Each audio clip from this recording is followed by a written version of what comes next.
Man proposes, God disposes. In order for the seminar to run smoothly without any interruptions, it is best that we start by praying, led by Mr. Salman Faris, SSEMM. Mr. Salman, the stage is yours. Hadirin sekalian, untuk kelancaran acara kita hari ini, marilah kita awali dengan berdoa yang akan dibawakan oleh Bapak Salman Faris, SSIMM. Bapak Salman, disilakan. Thank you. Bismillahirrahmanirrahim. Assalamualaikum warahmatullahi wabarakatuh. Before we start this activity, let's pray according to our religion. And allow me to lead the prayer using Indonesian language and according to the Islamic religion. A'udzu billahi minasyaitonir rajim. Bismillahirrahmanirrahim. Alhamdulillahi rabbil alamin wassalatu wassalamu ala asyrafil anbiya'i wal mursalin sayyidina Muhammad wa ala alihi wa sahbihi ajma'in. Allahumma ghafir lana dhunubana wa liwalidayna warhamhuma kama rabbayana shaghira. Ya Allah, ya Tuhan kami, hari ini kami bersyukur atas nikmat yang tiada hentinya Engkau berikan.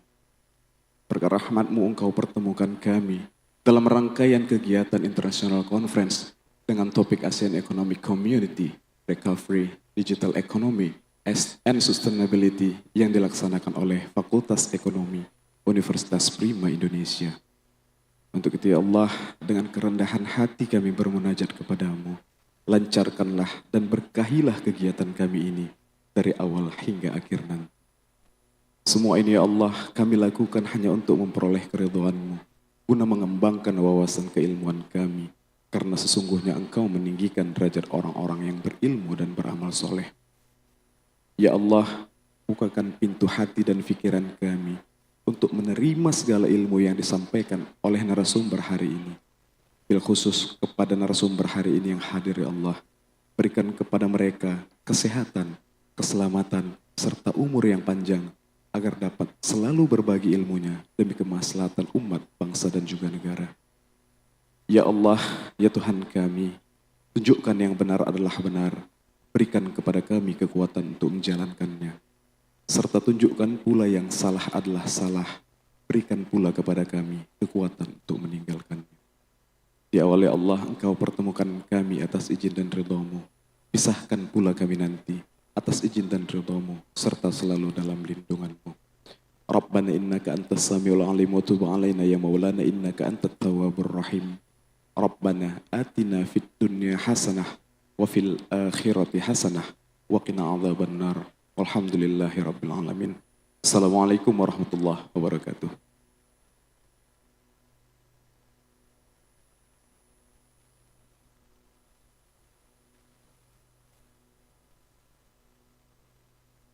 Thank you, Mr. Salman Faris.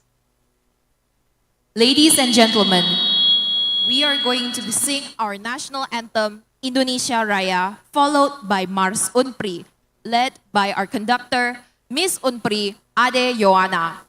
Bapak Ibu hadirin sekalian, kita akan menyanyikan Indonesia Raya, dilanjutkan dengan Mars Umpri yang dipimpin oleh Dirijen Miss Umpri Adeona. Ladies and gentlemen, please stand for the national anthem. Hadirin sekalian, disilakan untuk berdiri.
Mars Unpri.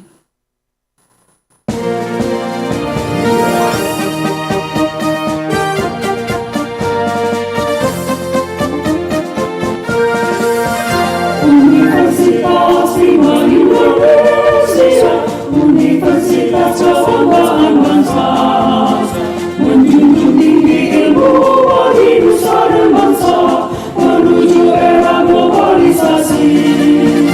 Universitas PRIMA Indonesia, turut membangun pendidikan bangsa, sarjana teknologi kebutuhan negara. Jayalah PRIMA Indonesia, sekali layak berkembang pantang surut. Itulah Universitas PRIMA Indonesia, penuhi kebutuhan bangsa dan negara. Mari membangun nusa dan bangsa. Universitas PRIMA Indonesia, universitas berkultur nasional. Maju terus pantang mundur, tingkatkan mutu terus. Itulah citra sarjana UPI, sekali layak berkembang pantang surut. Itulah Universitas PRIMA Indonesia, penuhi kebutuhan bangsa dan negara. Mari membangun nusa dan bangsa. Universitas PRIMA Indonesia, universitas berkultur nasional. Maju terus pantang mundur, tingkatkan mutu terus. Itulah citra sarjana UPI.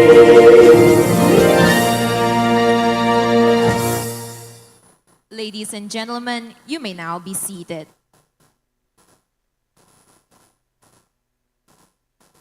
Hadirin sekalian, dipersilakan untuk duduk. Universitas PRIMA Indonesia is one of the biggest universities in North Sumatra, consisting of a variety of cultures with the latest technology for education and a sense of family embedded into its core structures. And here it is, the company profile of Universitas PRIMA Indonesia.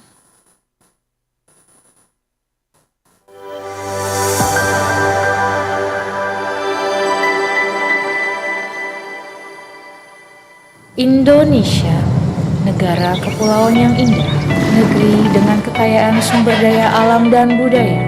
Salah satu pulau terbesarnya, Sumatera. Kota Medan, Sumatera Utara adalah rumah bagi Universitas PRIMA Indonesia. Universitas PRIMA Indonesia didirikan oleh Bapak Profesor Dr. Inyoman Erik Lister MKes IM, IFO, SPKKM.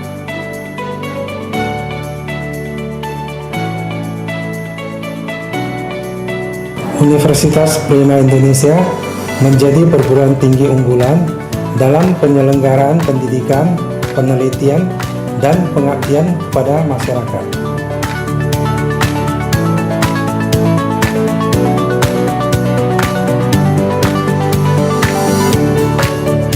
Universitas PRIMA Indonesia memiliki visi menjadi universitas yang unggul dalam bidang socio-technopreneurship yang inovatif dan adaptif.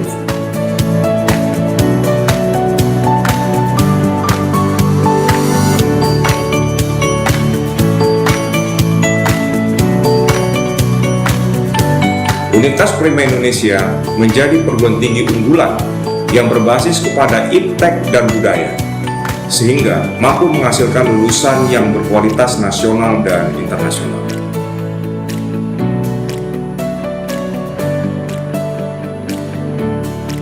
Menuju Unpri unggul. Universitas PRIMA Indonesia merupakan universitas swasta terkemuka di Kota Medan, dengan berlatar belakang mahasiswa dan mahasiswa PNS. Berkat usaha, kerja keras yang konsisten, serta kepercayaan masyarakat terhadap kualitas pendidikan yang ditawarkan oleh Universitas PRIMA Indonesia, yang terdiri dari program diploma, sarjana, profesi, magister, spesialis, dan doktor. Sebuah kebanggaan bagi kami bahwa saat ini Universitas PRIMA Indonesia dipercaya untuk menyelenggarakan pendidikan dokter spesialis yaitu pendidikan dokter spesialis kedokteran keluarga layanan primer dan pendidikan dokter spesialis radiologi. Universitas PRIMA Indonesia juga mendukung penuh pelaksanaan program Merdeka Belajar Kampus Merdeka, baik secara internal maupun eksternal. Saya, Rektor Universitas PRIMA Indonesia, Profesor Dr. Ismis Novalinda Hidin MKes, mengucapkan selamat bergabung di Universitas PRIMA Indonesia. Beragam inovasi terus dilakukan, seperti perluasan rumah sakit untuk pengembangan rumah sakit pendidikan, baik rumah sakit umum, rumah sakit gigi dan mulut, dan rumah sakit mata, sehingga menjadikan UNPRI sebagai kampus pilihan pertama masyarakat. Sarana dan prasarana yang lengkap dan modern terus dibangun untuk mendukung seluruh kegiatan civitas akademika yang kreatif, inovatif, dan adaptif dalam mewujudkan tridharma perguruan tinggi.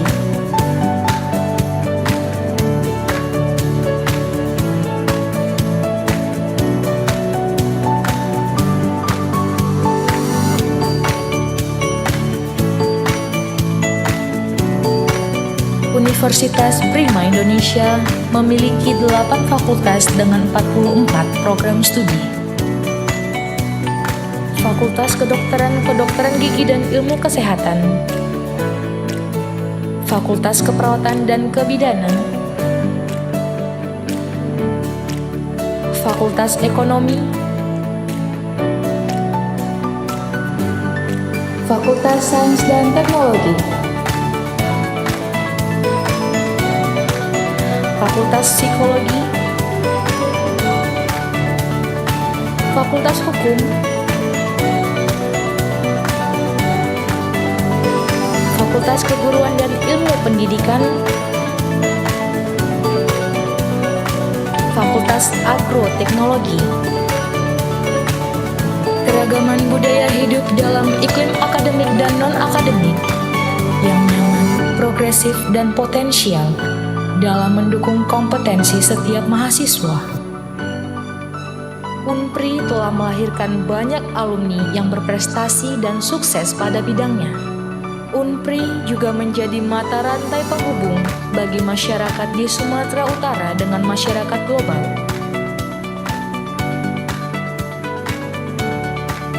UNPRI juga menyediakan beasiswa bagi mahasiswa-mahasiswi berprestasi. Berbagai kegiatan dan kerjasama, baik dari dalam dan luar negeri, terus dijalin untuk meningkatkan kompetensi dosen dan mahasiswa. Selain kegiatan akademik, UNPRI juga mendukung beragam kegiatan non-akademik. Wadah untuk mengembangkan kreativitas mahasiswa yaitu UNPRI Kreatif.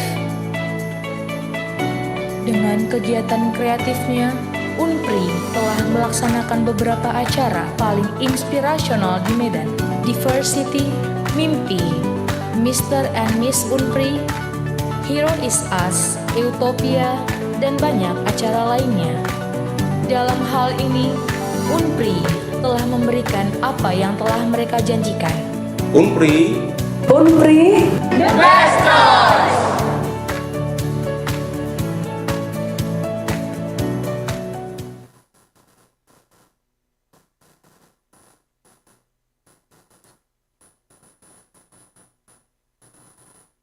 Before we go on to our seminar fully, our very own UNPRI Creative will be performing a welcoming dance. Please give a round of applause for UNPRI Creative.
Mari kita berikan tepuk tangan yang meriah untuk Unpri Creative.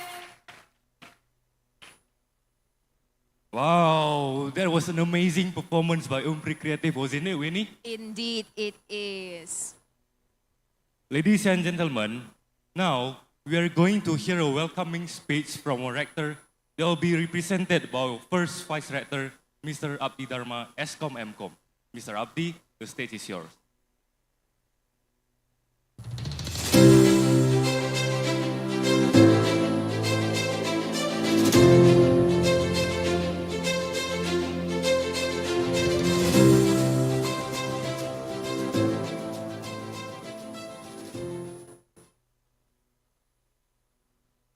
Assalamualaikum warahmatullahi wabarakatuh. Salam sejahtera bagi kita semua. Shalom, Om Swastiastu, Namo Buddhaya, salam kebajikan.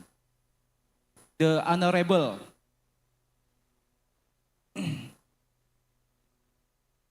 I welcome you all the Honorable, the keynote speaker, Professor Habib Kasim PhD from Pasas Institute, Singapore.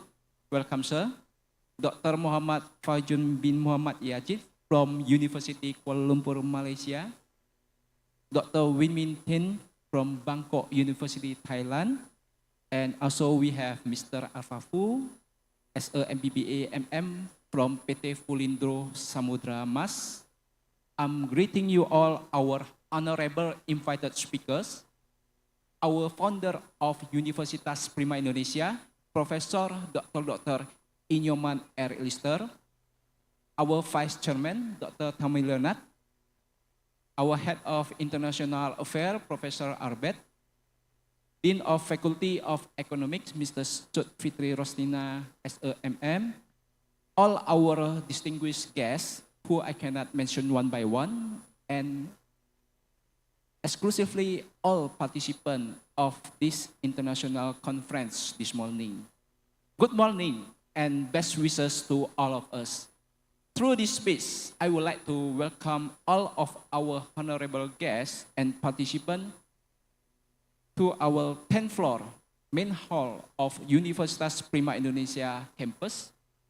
Greetings from our rector, and we apologize that she can't be here today because there is another activity she should attend. Instead, allow me to represent her in delivering today's opening remarks. My name is Abdi Dharma, and I'm acting as a Vice Rector in Economics and Information System Technology. Praise and gratitude we pray to the presence of our Almighty God. This morning, we gather here for the international conference on the Economics, Business Management and Accounting, ISBESMA 2023, which is carried out offline today on the campus. We are all given the heart, strength, and enthusiasm to participate in this conference. Our distinguished guests, ladies and gentlemen, on this occasion, let me provide a brief overview of Universitas PRIMA Indonesia.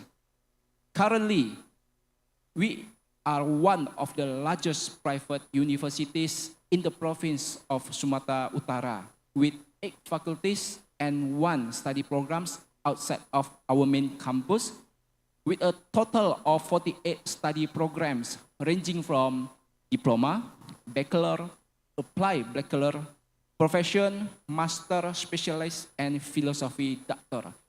Our strengths are in health, law, and economics because the two fields have academics coverage from bachelor, master, and doctoral degrees.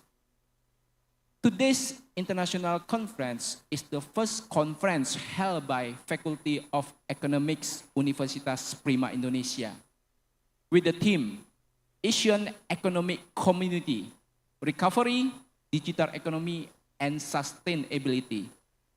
We are currently entering the post-pandemic era, the era of economic recovery. But it is not just a pandemic problem. We see that the world is also unhealthy. There are wars in various places, which has resulted in a current shortage of world food supplies. But I believe we can get through all of this because there is always something positive that we can get from every event. In all this series of events, for example, in the pandemic era, where we are forced to front in using the latest communication technology, where the positive thing is that it can bring researchers together, even in different countries and far away position, to improve our education, research, and services in the academic world. Today's event is also held offline as well as online, where we broadcast today's event via live streaming technology, so that it is hoped that all people in the world can enjoy it in the future. And we can only pray that the recent war can be resolved with a peace agreement and the world economic recovery can run well and smoothly. Ladies and gentlemen, before I close this speech, I would like to express my gratitude to all the committee who have worked hard in preparing this activity. And thanks to all the keynote and invited speakers for their time. What we can get and learn from this conference can be immediately applied in our social life, and we can continue to work and improve our academic world. With the grace of Almighty God, today, October 28, 2023, the International Conference on Economics, Business Management and Accounting 2023, I'm officially opening it. Thank you all. Thank you for that insightful opening speech, Mr. Abdi Dharma Eskom, MCom. Sir, you will, if you don't mind, please stay on the stage for a moment, because we are going to give appreciation awards. Now, we would like to invite Professor Habib Kasim, PhD from Singapore, Dr. Muhammad Faizun bin Muhammad Yazid from Malaysia, Dr. Win Min Tain from Thailand, and Mr. Arfa SEBBA MM from Indonesia to receive several appreciation awards. We would also like to invite the Dean of the Faculty of Economics, Madam Tun Fitri Rostina SEMM, and Dr. Tony Leonard SHFKN to assist in the giving of awards. These awards are given in order to thank our keynote speakers who already spared their time to share their knowledge to all participants in this international conference. We, on behalf of UNPRI, extend our gratitude by the following awards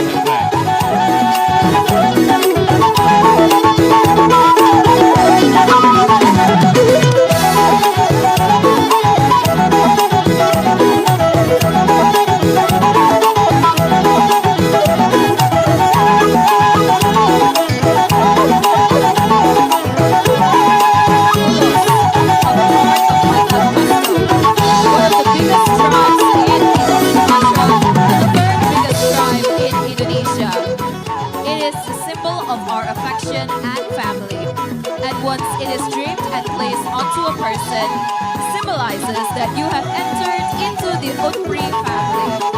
With the draping of this ulos, we invite you into the UNPRI family.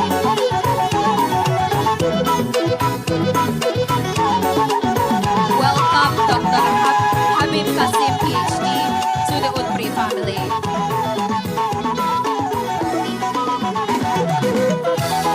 Next, we invite to please drape the ulos onto Dr. Muhammad Faizun bin Muhammad Yazid.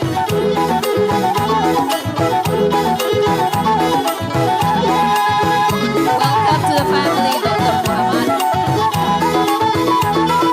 Dr. Win Min Tain.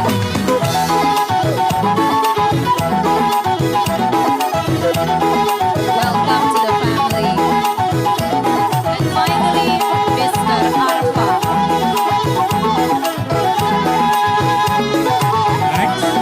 we would like to invite Dr. Tommy to please present the flags of appreciation to the speakers.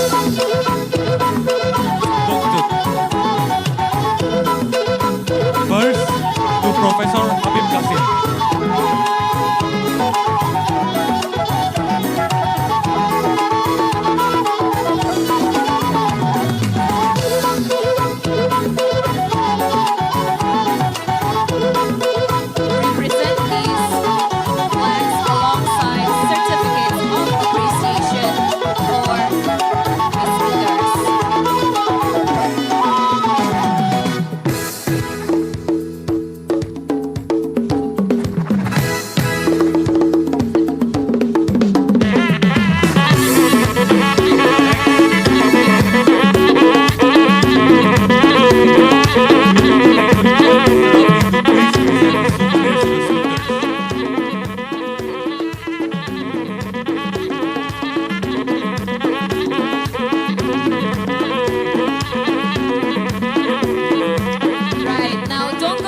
yet, everybody. Now, may I also invite Dr. Yusuf, Ronnie, Edward, SCOM, FECOM, because we would like to take a quick picture to commemorate this moment.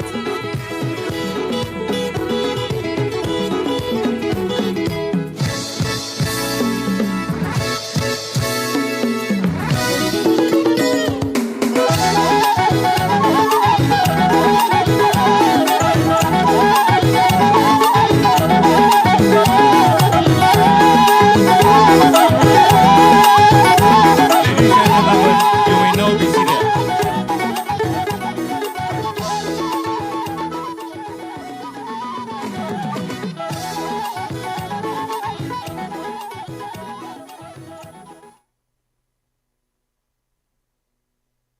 Thank you, ladies and gentlemen. Please be seated.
Kepada hadirin sekalian, dipersilakan untuk lebih hening sejenak karena kita akan mulai sesi kita pada hari ini baik yang di atas maupun di bawah.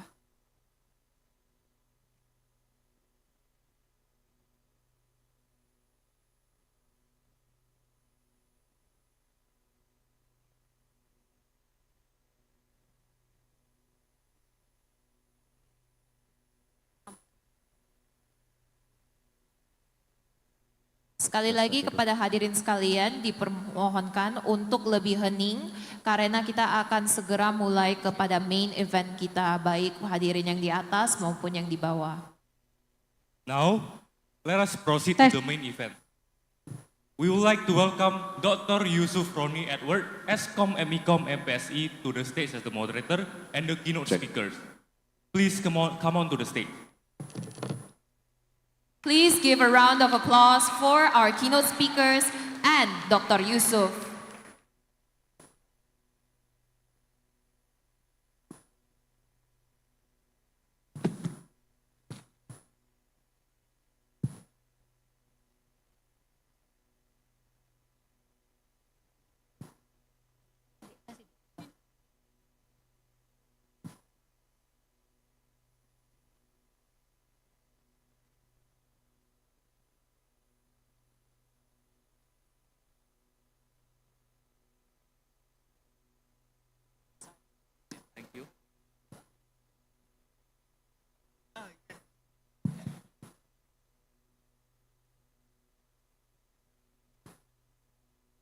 Ladies and gentlemen, distinguished speaker, esteemed participant, and honored guests, welcome to our international conference, ASEAN Economic Community, Recovery, Digital Economy, and Sustainability.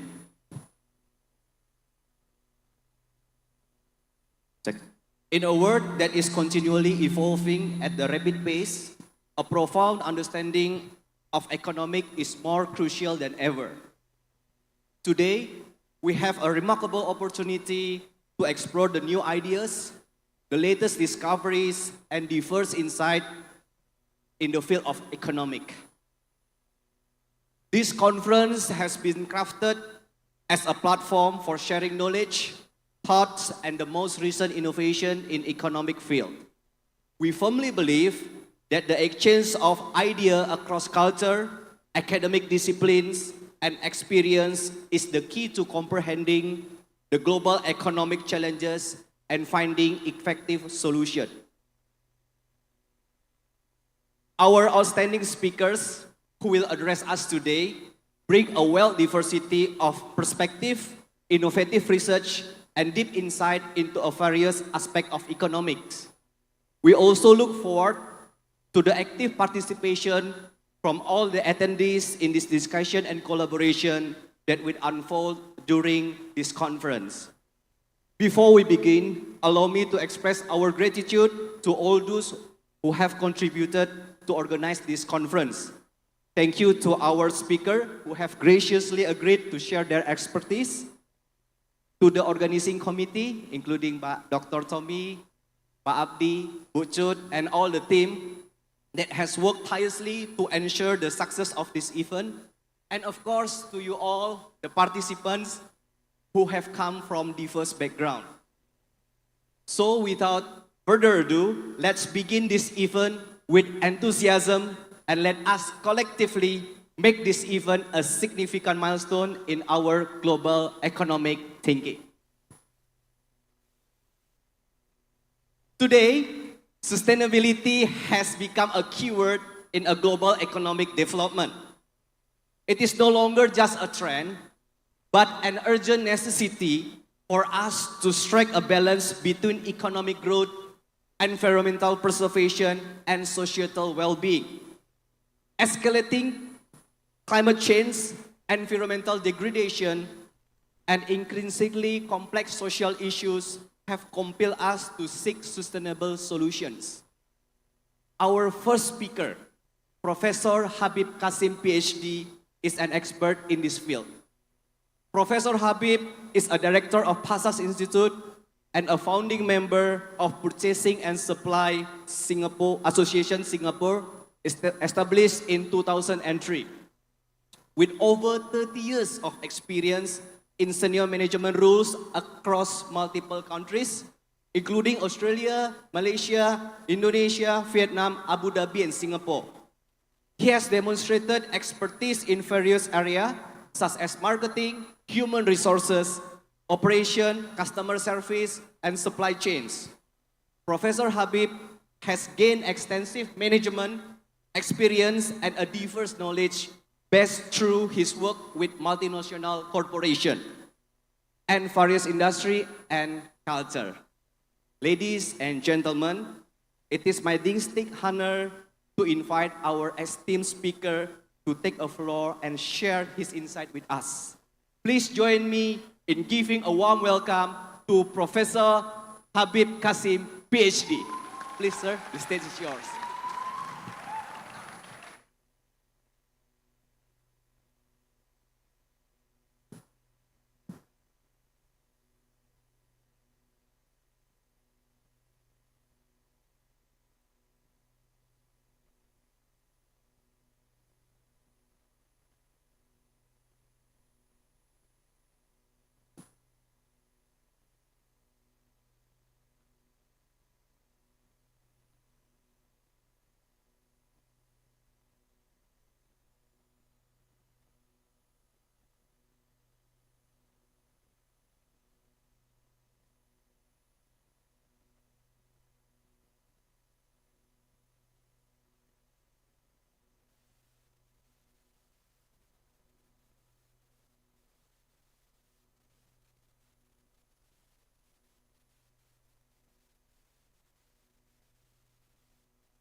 Hello, good morning to everyone.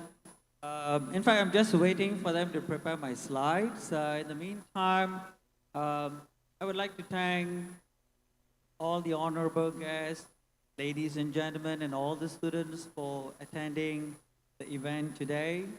I'm just going to share with you on my part on what is sustainability and what do you need to know about sustainability. And after this, after the event, if you have any questions, we welcome questions from all the students. And I would like to also basically thank everyone over here, all right, for inviting us over here. If it's ready, then. Ready?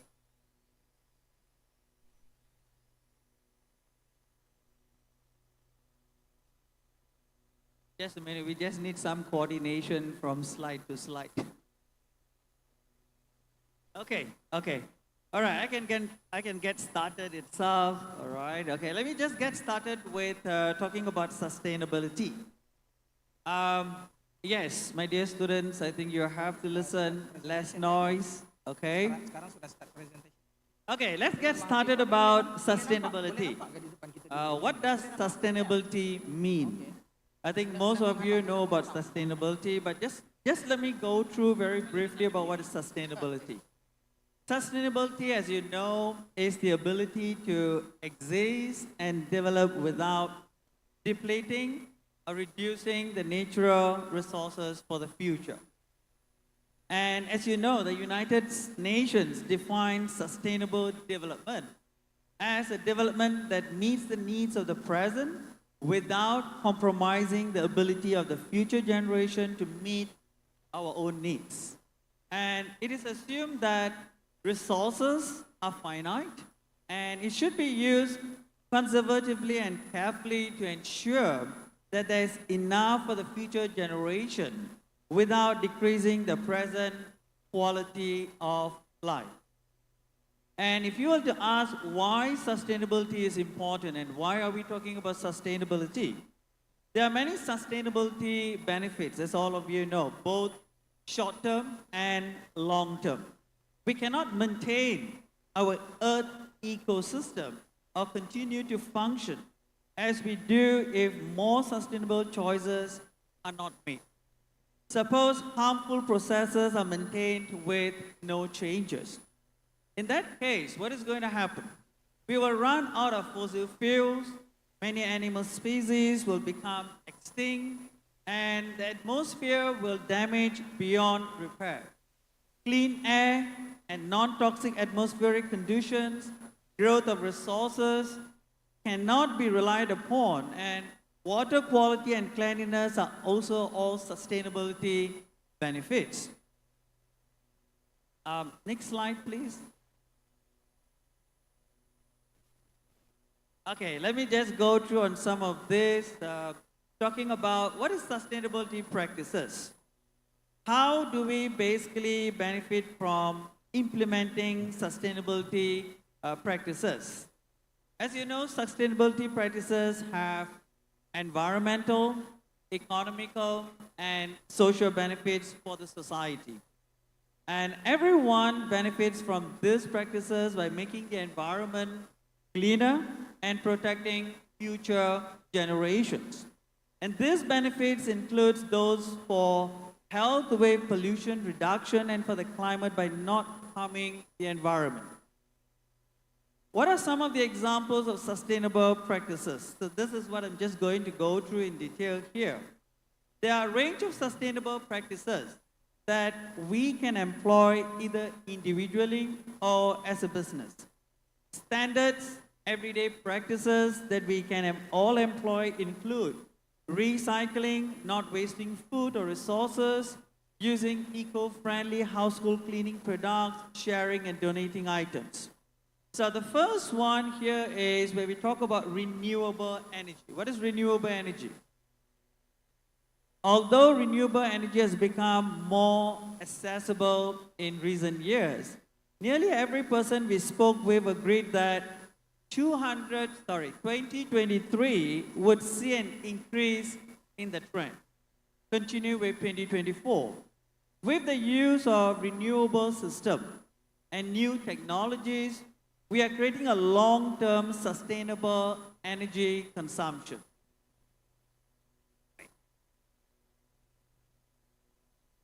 So by switching to, for example, heat pump or installing solar panels, homeowners can not only significantly reduce their environmental impact, but also drastically lower their energy bills.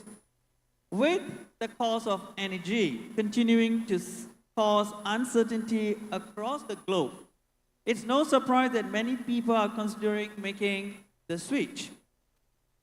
And when we look into creating environmentally friendly products, avoiding harmful chemicals or materials, making energy efficient items, avoiding single-use items, making items that can be repaired, and sourcing parts locally are all important ways that businesses can be more sustainable. Reducing and waste reduction, although, as you know, it's not a new concept, and many homes and businesses worldwide already do some form of recycling. It's thought that with the global increase in environmental concern, more climate action and education towards recycling will become part of sustainable strategies. Recycling is an easy way for businesses to be more sustainable and reduce waste. Other sustainable practices include reusing items rather than disposing them where possible. And as all of you know, food waste has become a growing concern across the globe over the last decade. And according to the recent research by United Nations Environment Programme, it's reported that around 1/3 of all food produced for human consumption worldwide, it goes to waste. So that's around 1.3 billion tons which go to waste straight to the landfills. The impact of that quantity of waste is multi-layered, from its effect of soil and water quality to producing hazardous smells and toxic chemicals. So it's not surprising that industry experts predict that reducing food waste will be high on sustainable agenda for all the countries.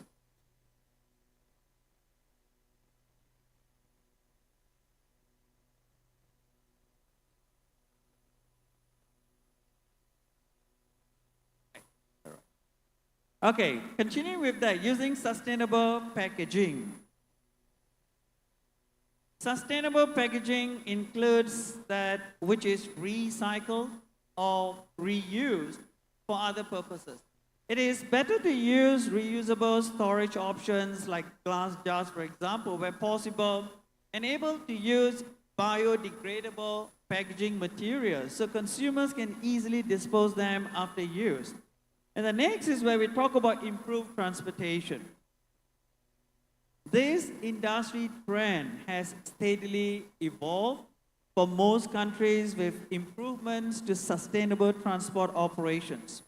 And amongst the changes that include increased is bicycle use in a lot of countries, low carbon public transport, and the rollout of electric cars and other vehicles.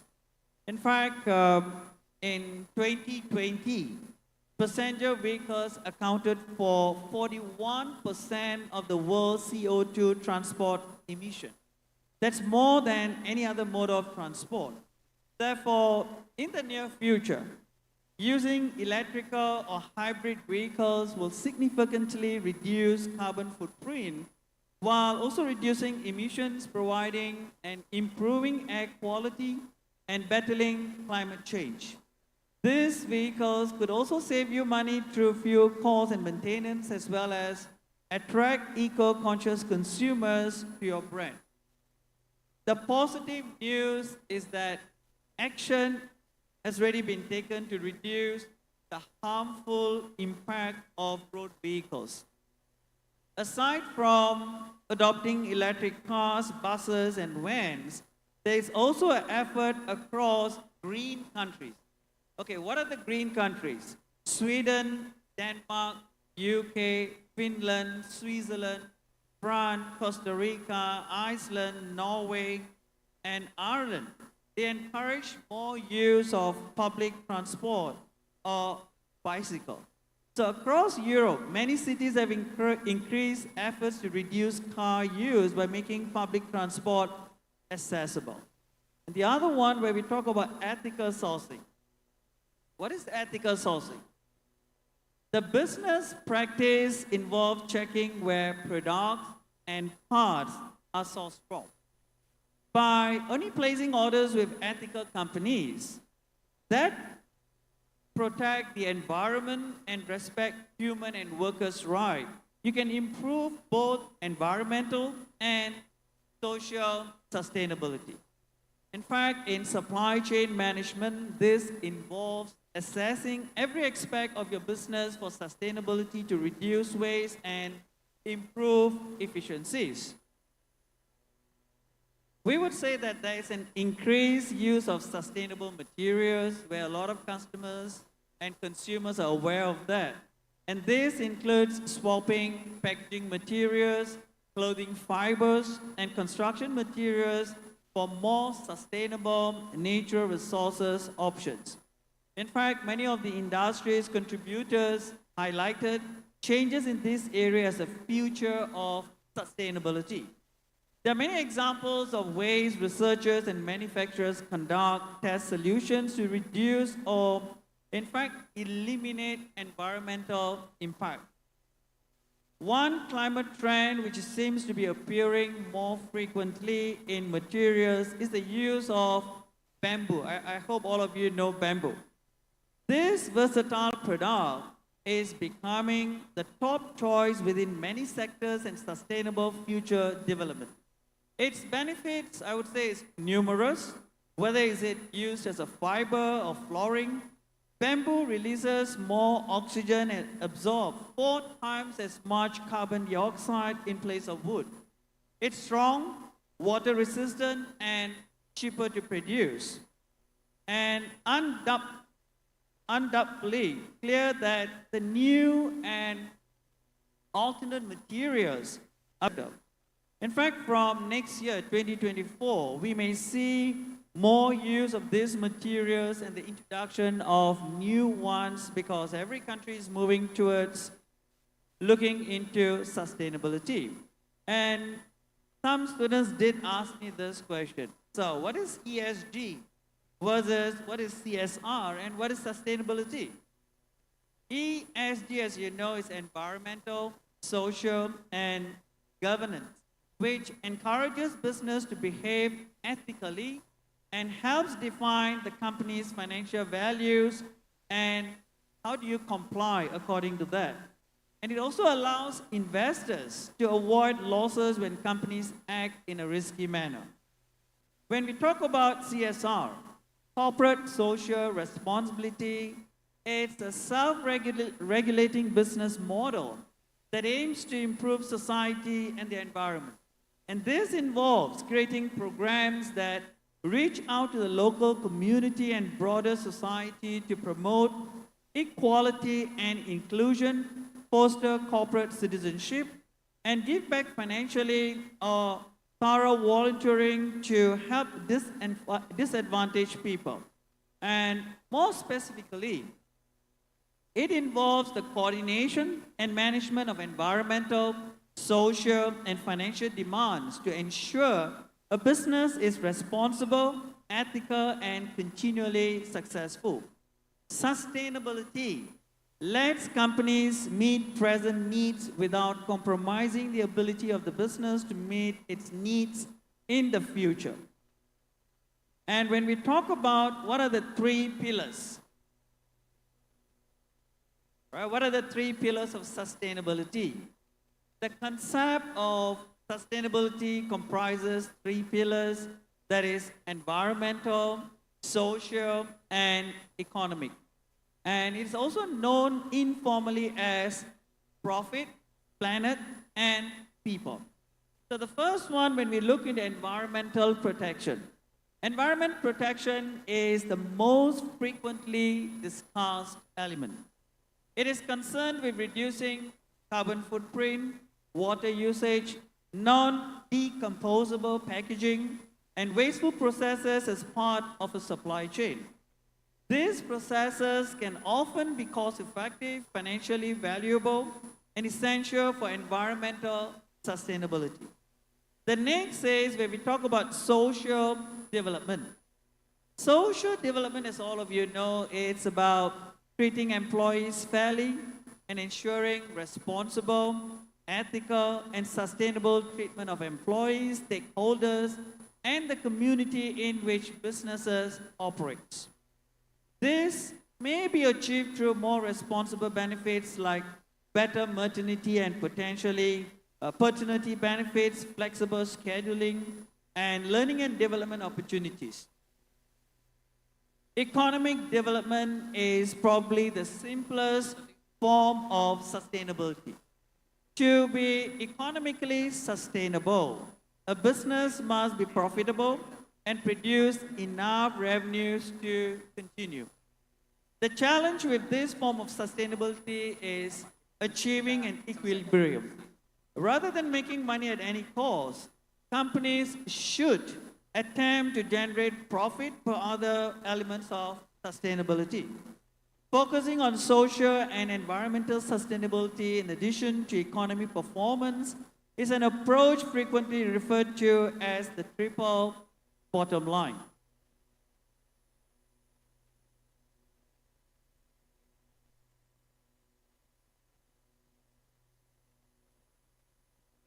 Okay, in fact, if you look into Asian sustainability, when the Association of Southeast Asian Nations, or ASEAN, was created in 1967, it had half the number of member states that it does today.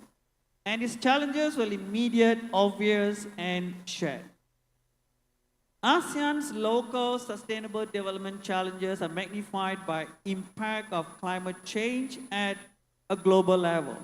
In fact, Myanmar's rich endowment of natural resources proffers where it benefits. In fact, the government of Myanmar recognizes that nature environment is the foundation upon Myanmar's social, cultural, and economic development that need to be sustained. And Thailand had its own development network that is being used to achieve the sustainable development goals, where they look into sufficiency, economy, philosophy. And in fact, it's a 20-year national strategy framework which was released by their Prime Minister. And if you look into Cambodia, right, Cambodia have their National Environment Strategy and Action Plan, which was started in 2016, and they hope to complete in 2023. And in Singapore, we have our own target. We started in 2020 and we hope to achieve in 2030. That is, at least 75% of our mass public transport is going to be fully autonomous, all right, by 2030. And Indonesia, in fact, is committed to a bold ambition of achieving net zero emission by 2060, or even sooner than that.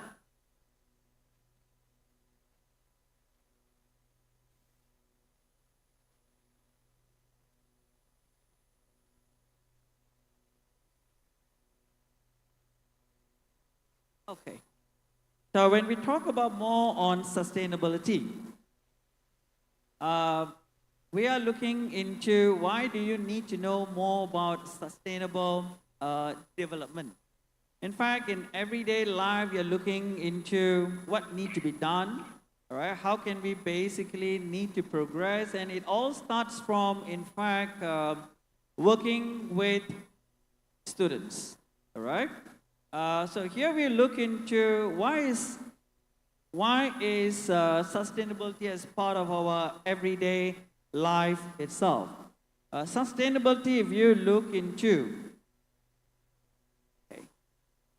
right, let me get that. Okay. So, in fact, what is the role of sustainability in economic growth? All right. Economic growth is not truly possible in the long term without sustainability. And our mental and physical health is intrinsically tied to the surrounding and natural and how we build the environment. The question here is, all right, the question is, can a business be profitable and still sustainable? In fact, evidence show that sustainability equals higher levels of profitability. And in fact, according to the industry report, 10,000 companies across a range of countries and sectors have basically committed, and they say that there's no strong negative correlation for those working more sustainability. And if you look into, is there a future? Of course. With the climate crisis, there is a current movement towards sustainability as more appealing priority for businesses as people begin to live more sustainable life itself. So sustainability is not just a matter of doing the right thing for society. Still, it can also lead to greater profit, lower costs, improve employee satisfaction and loyalty, and positive brand association among customers itself.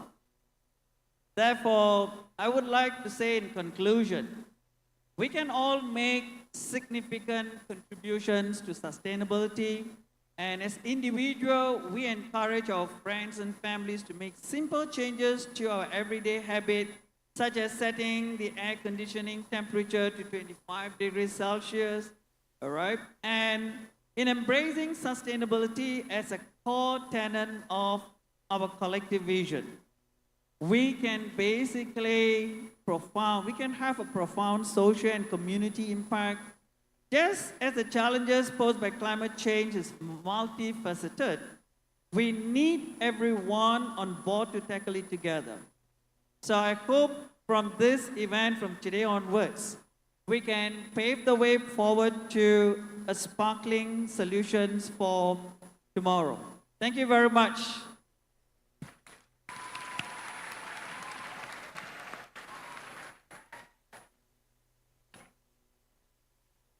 Thank you for the insightful presentation by Professor Habib Kasim, PhD. Sustainability is crucial for perceiving our planet and the well-being of our future generation. Let's commit together to protect the environment and leave a better world for our descendants. Ladies and gentlemen, I'm delighted to welcome you to the second session of our international conference. In this session, we are going to explore a crucial topic, digital marketing, ASEAN economic community. Our next speaker, Dr. Muhammad Faizun bin Muhammad Yazid, is an expert in the field of digital marketing with a wealth of experience and insight to share.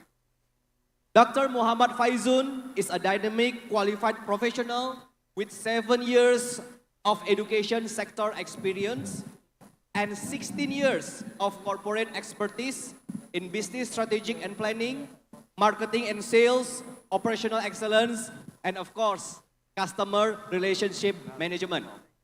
So ladies and gentlemen, please join me in giving a warm welcome to Dr. Muhammad Faizun. Thank you.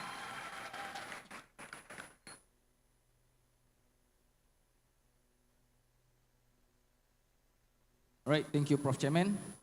Bismillahirrahmanirrahim. Assalamualaikum warahmatullahi wabarakatuh. Selamat siang, salam sejahtera, salam satu rumpun. Honorable Management of UMPRI, fellow speakers, my fellow docent, mahasiswa, mahasiswi, ladies and gentlemen, I'm actually flattered today and overwhelmed, okay, with the acceptance by UMPRI to us. I have been in a few numbers of international conference. This is so far the best organizing conference. So congratulations to the organizing committee. All right. So given the topic of digital marketing Asian economic community, and coming from the technical commercial background, I am commercially a technical person for marketing technology. So today I will share with you on how we can embrace the future of marketing, riding on the current situation, economic situation, and what we're going to prepare for at least the next 5 to 10 years. So ladies and gentlemen, today I would like you to imagine you have a business yourself, you have an entity of business. The traditional business, you have an outlet, and also you have a virtual business. You are moving forward from your brick and mortar traditional business to an online business. I want all of you to imagine that. And today, I will bring forward all the key ways or the key points on how we want to move forward when it comes to digitalization and digital marketing to embrace our future economy. Can I use this? All right. Okay. So this statement, we have been singing, chanting, the marketers have been singing, chanting this statement for the past 40 years, since the beginning of information industry. We call it information industry, since 1960 to now. Right? Before that, industrial industry. So we have been chanting this statement. Apart from having creative and analytical mind, marketers have to always up to date with constantly changing marketing landscape. And it is for us to uphold the organizational objective and to embrace the needs and wants from the audience, okay, for a bottom line, profit making for our organization. That will be the most core marketing concept of any businesses in the world, right? Then came 2020, the pandemic COVID-19 hits us, and it changed our world a lot.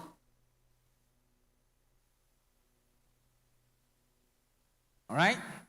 So again, drastically, the world changes over the past 3 years.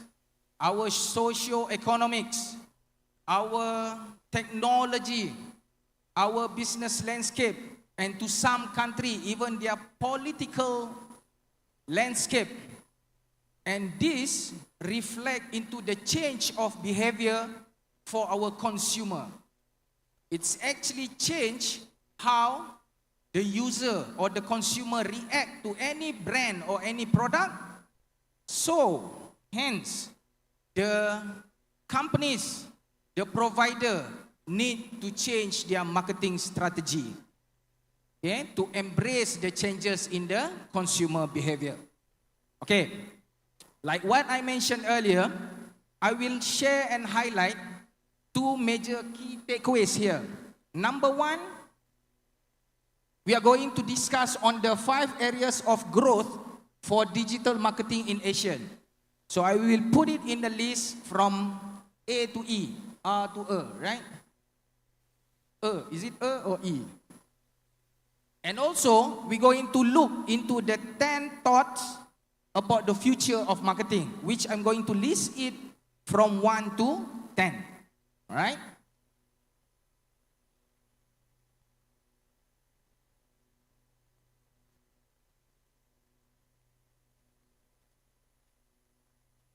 How to move back.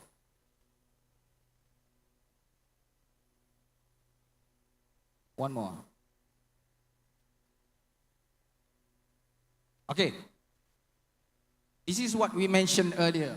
The pandemic has shifted the consumer behavior in the Asian countries, especially on the business landscape, and substantially changed the business behavior from traditional business to online virtual business. Yeah? So this has also changed in terms of the loyalty, the customer loyalty, when it comes to the consumer interaction between the provider and the user, because this has been changed various aspect of journey, multi-pronged journey, right? So these are some of the findings from the McKinsey Global COVID-19 Digital Sentiment Insight, where 71% user, whether it is first time or a regular user, plan to continue using digital channel, right? When it comes to purchasing or interacting with the provider, 71%, right? After the pandemic, with 25% saying that they will increase long-term use of digital channel as they are already adapt to the remote environment. They're already comfortable with the environment of purchasing, let's say for example, purchasing something from their own bedroom, right? So 25% want to continue using online digital.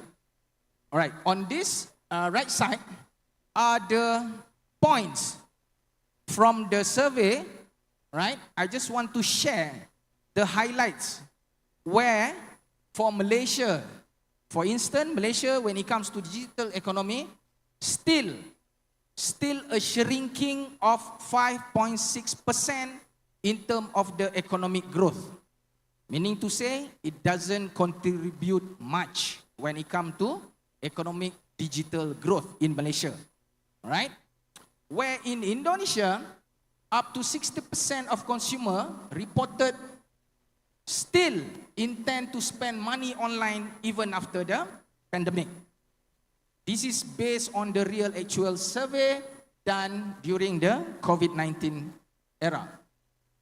And to bring forward to the next highlight, 68% of Thai consumer and 80% of Filipino consumer already trying out new brands. After the pandemic, they changed their brand. Okay? So remember the highlights because it is in a continuous sequel story. Okay.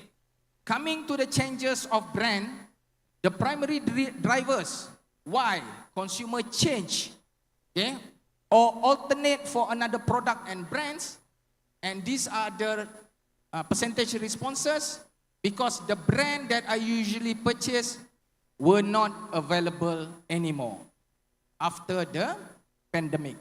Okay? Later on, I will bring into the subsequent changes on the brand diminish or brand non-existent, okay, from this response. And new alternate option were under promotion.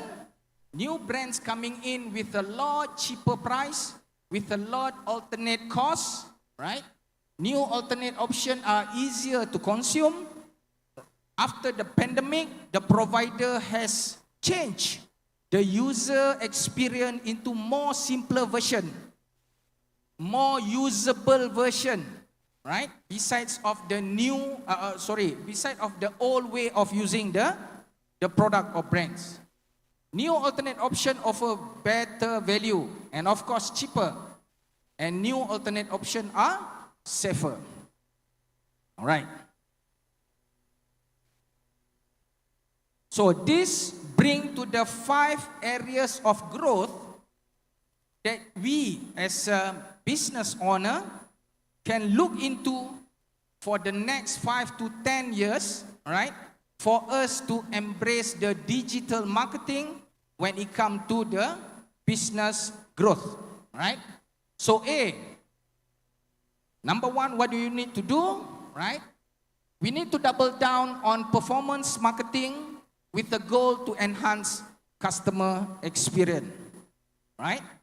So as you can see here, the funnel is the performance marketing funnel. So what is performance marketing? Performance marketing is an activity that is a method, right, that actually makes the consumer know about the product, eventually buy the product in a simpler way. Okay? So we have 1, 2, 3, 4, 5, 6 levers, right? Floor, lantai. Okay? Awareness, acquisition, onboarding, referral, fulfillment, retention.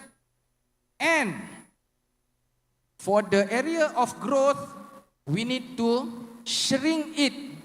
We need to cut short it.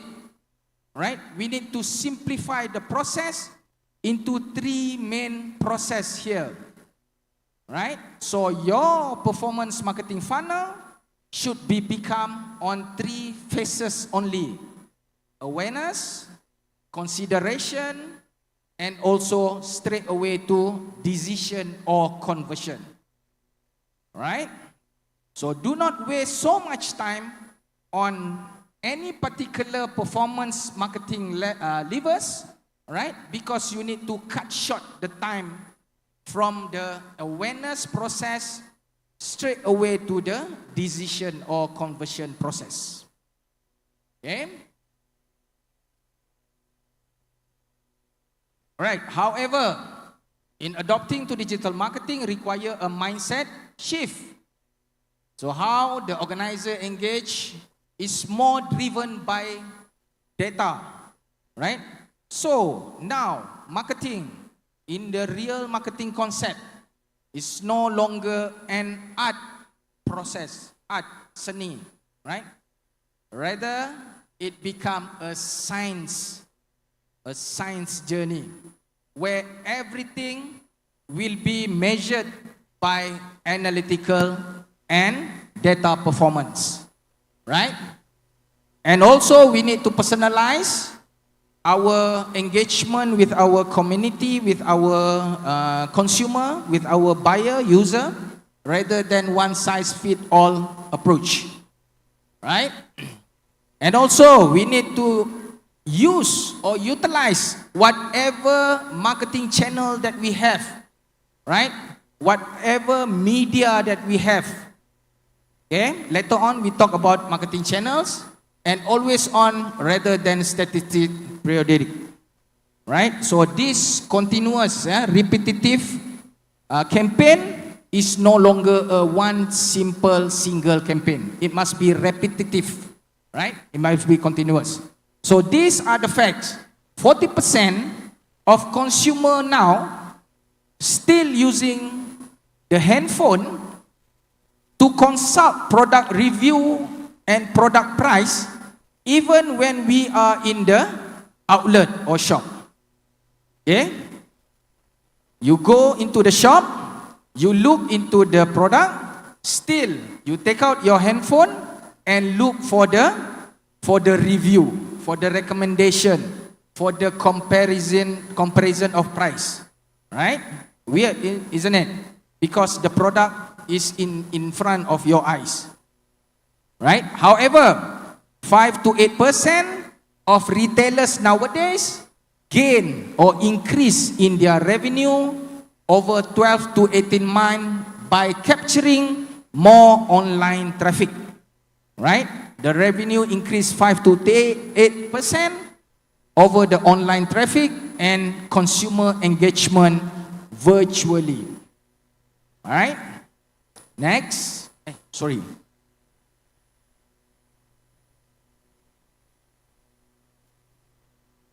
All right. B, the 5 areas of growth. We need to move pragmatically to a modern MarTech stack. Right? Pragmatically means we need to be sensible, we need to be practical, we need to be objective, we need to be realistic, right? When it comes to MarTech stack. What is MarTech? MarTech is a marketing technology landscape which definitely confuse us because there are thousands of solutions, thousands of apps that we need to use, right? When it comes to virtual activities, when it comes to internet activities. So this marketing tech can confuse us a lot. However, this marketing tag can be simplified into 3 most essential capabilities. So number 1, you will need to focus on the campaign execution, meaning to say the promotion of your product, brand and services, the campaign. So automate and personalize campaign over your own and paid media channel. The own and paid media channel we can control. The earned media, somebody gave recognition to our product and brands, we cannot control. So we control our own and paid media. Right? Number 2, audience management, be it offline, such as customer relationship management, direct engagement with the consumer, or the online data, such as digital asset behavior. What is digital asset behavior? The information that you gain from your consumer, you store it in the online database. This will bring to the number 5 asset area of growth, right? And third one, 5 minit. Okay. Ada banyak lagi. Sorry. Number 1 is to strategize on your data analytics and performance. Okay? Collect and register consumer behavior for audience creation and campaign performance tracking. Alright, see, we need to enable an agile. What is agile? Rapid, fast-moving changes. Okay, rapid, fast-moving changes. Model for marketing and technology. How we are going to do that? The technology team and the marketing team will need to sit together and to create a strong work relation to fulfill what are the best for the performance marketing levers. So in this case, you need to join people from marketing and technology and concentrate into one of the performance marketing levers. Let's say, for example, you want to concentrate on awareness, or you want to only concentrate on the consideration, or only you want to concentrate on the conversion part, the decision. So this talent need to be expert in the growth marketing, search engine optimization, user experience design, HTML development, so on and so forth. Right?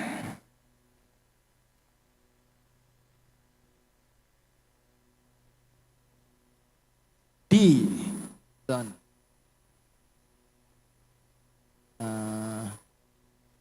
One back up. Sorry, one back up. Okay. All right. When it comes to balance your spending allocation to your marketing channel, please make sure which channel are the most suitable for your business.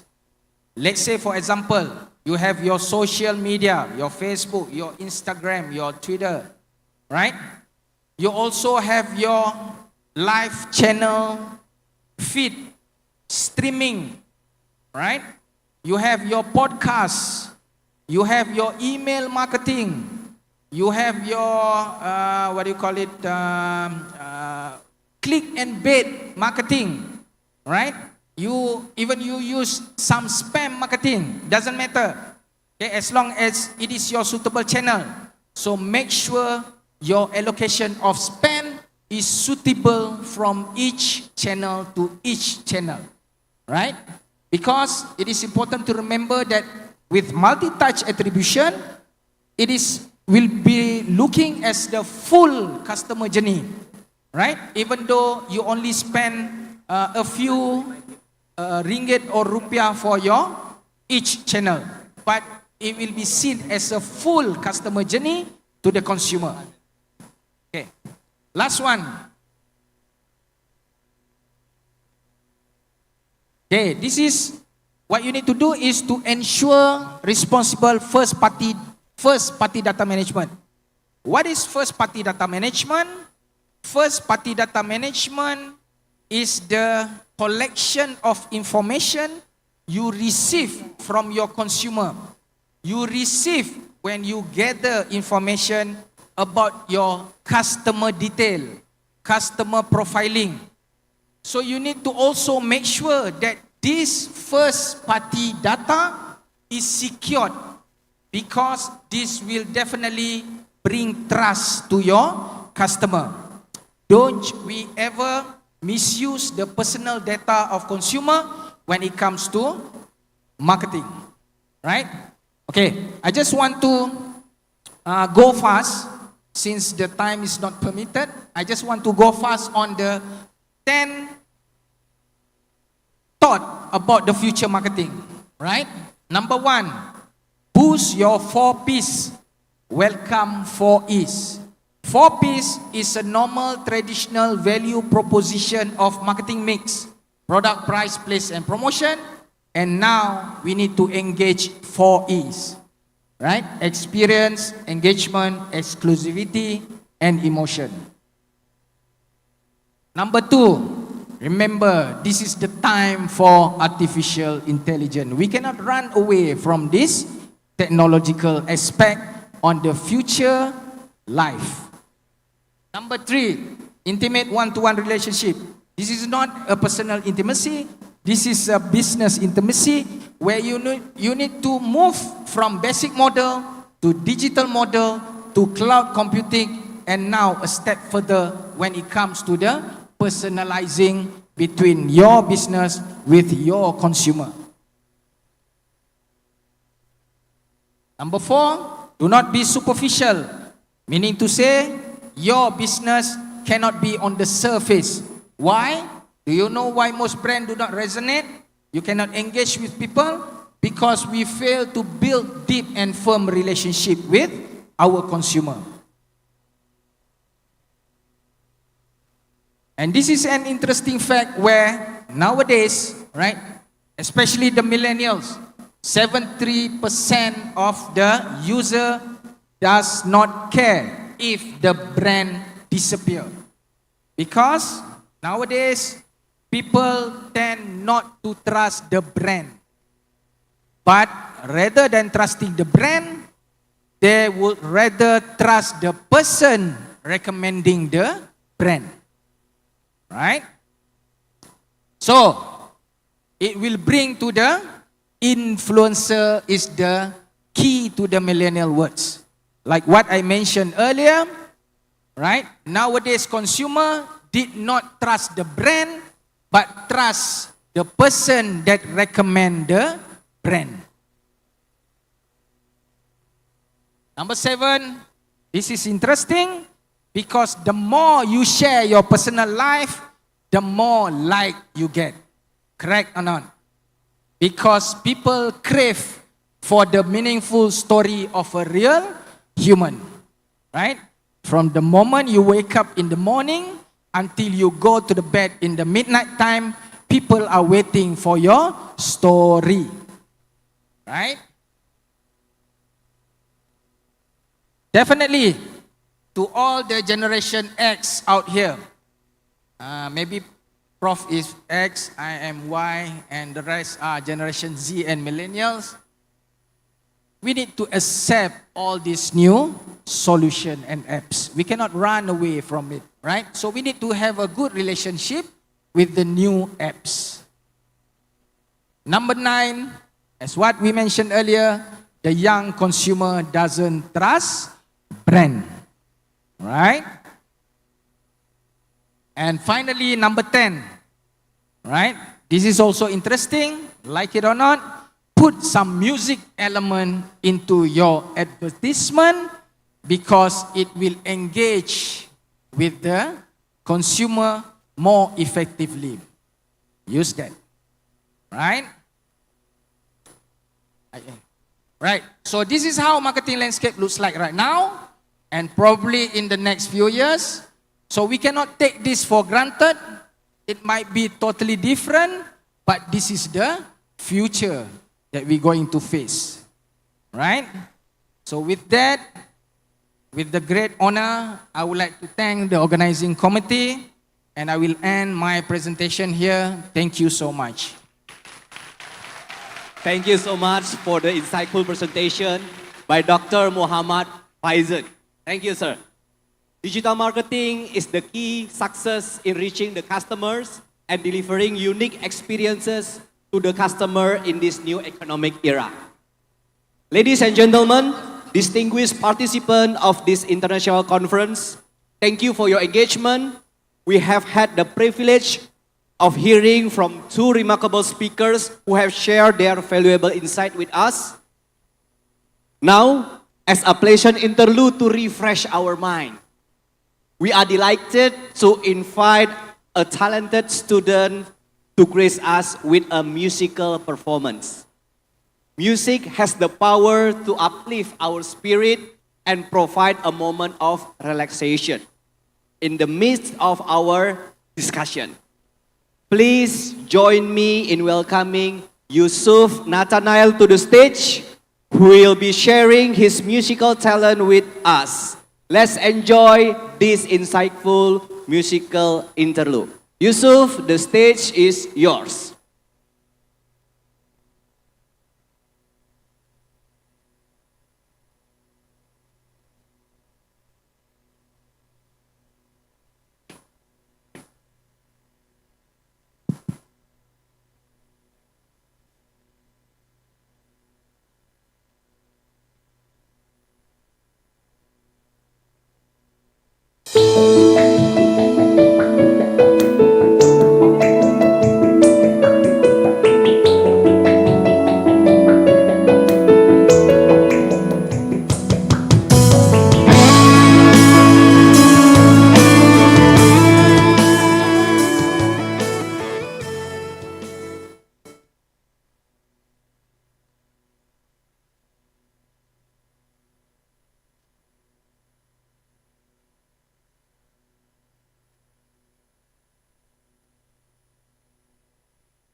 I'm trying to hold my brain.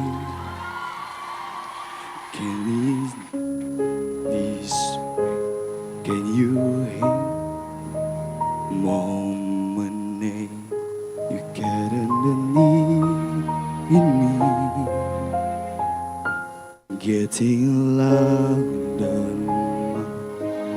Can hear echoing.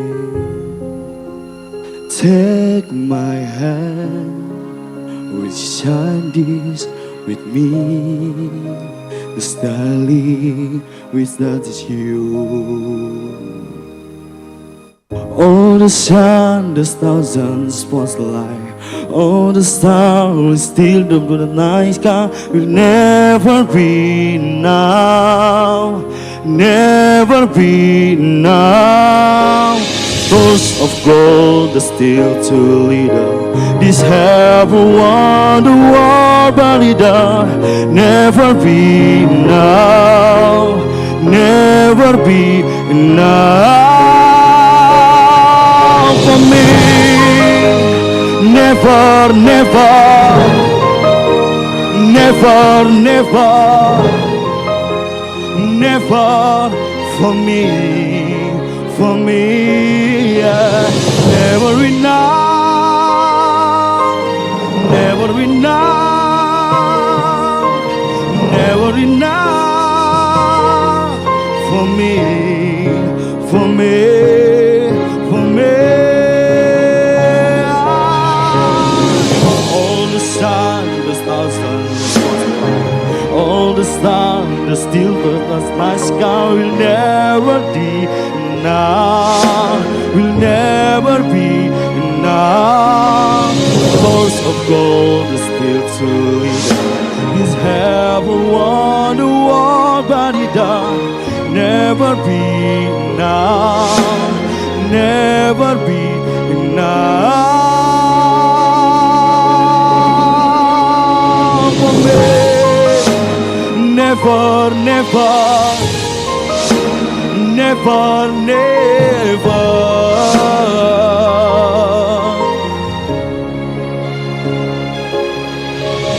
never enough.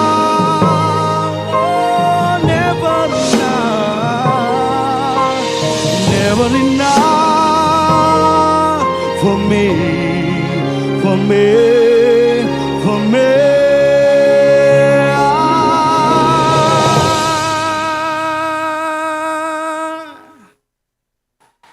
For me. Thank you.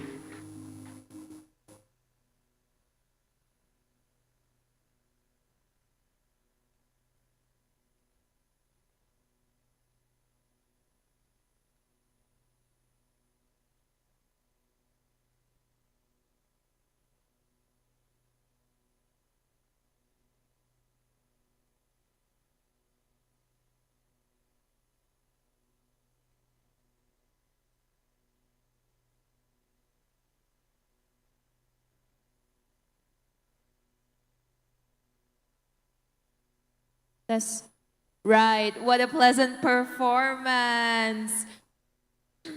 Now, we would like to remind everybody to please note your questions that you have for for the keynote speakers, because we will have rewards for the people who ask questions for the keynote speakers. And also, do not go anywhere, because we are going to have door prizes right after the fourth speaker comes up.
Kepada hadirin sekalian, kami ingatkan sekali lagi untuk yang masih belum mendapatkan barcode untuk segera mengambil barcode untuk seminar pada hari ini, dan yang belum mendapatkan barcode untuk ingat mengambil barcode pulang pada saat kita keluar.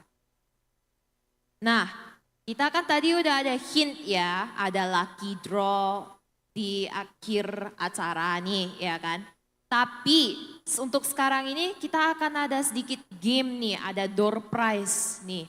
Nah, yang dari pertama, kira-kira hari ini ada yang,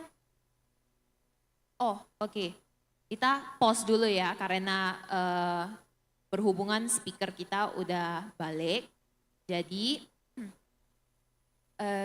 moderator, we please, and speakers, we invite you to the stage, please.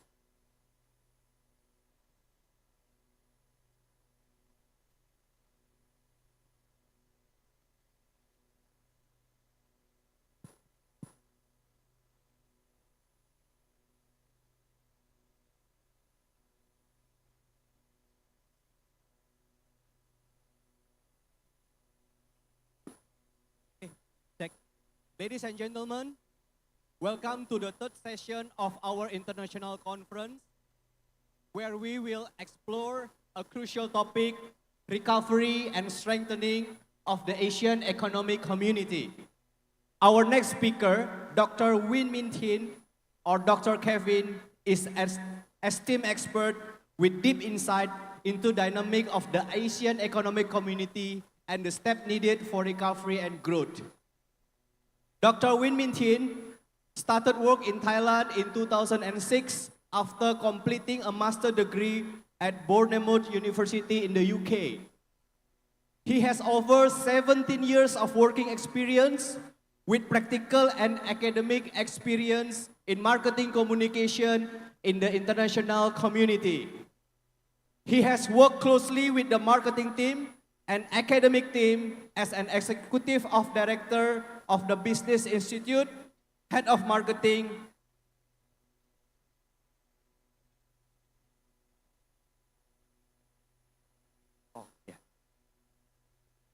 kepada hadirin sekalian, mohon ya diulang kembali untuk kode presensi barcode itu bukan diambil sekarang, itu diambil nanti pada saat pulang.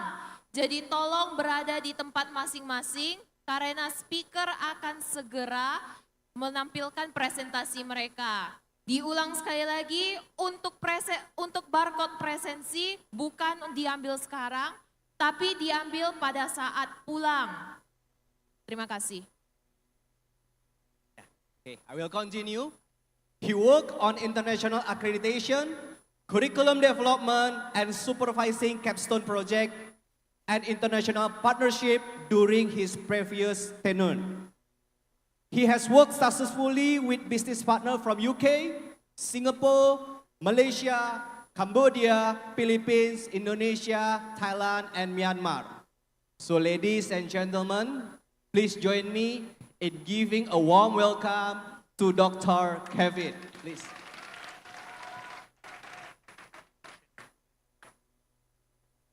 Good morning, everybody. Yes, it's an honor to talk to you in this international event. I'm Dr. Win from Bangkok University. Today, I would like to share some information about the ASEAN Economic Community efforts on the recovery of the strengthening of the ASEAN Economic Community. So, can we start the section 2?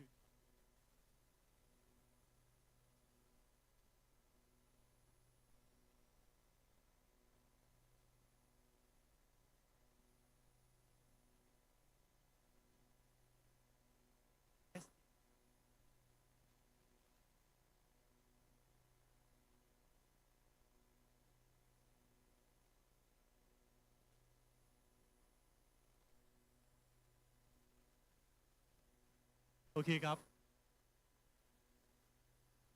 So, for the Association of Southeast Asian Nations, ASEAN.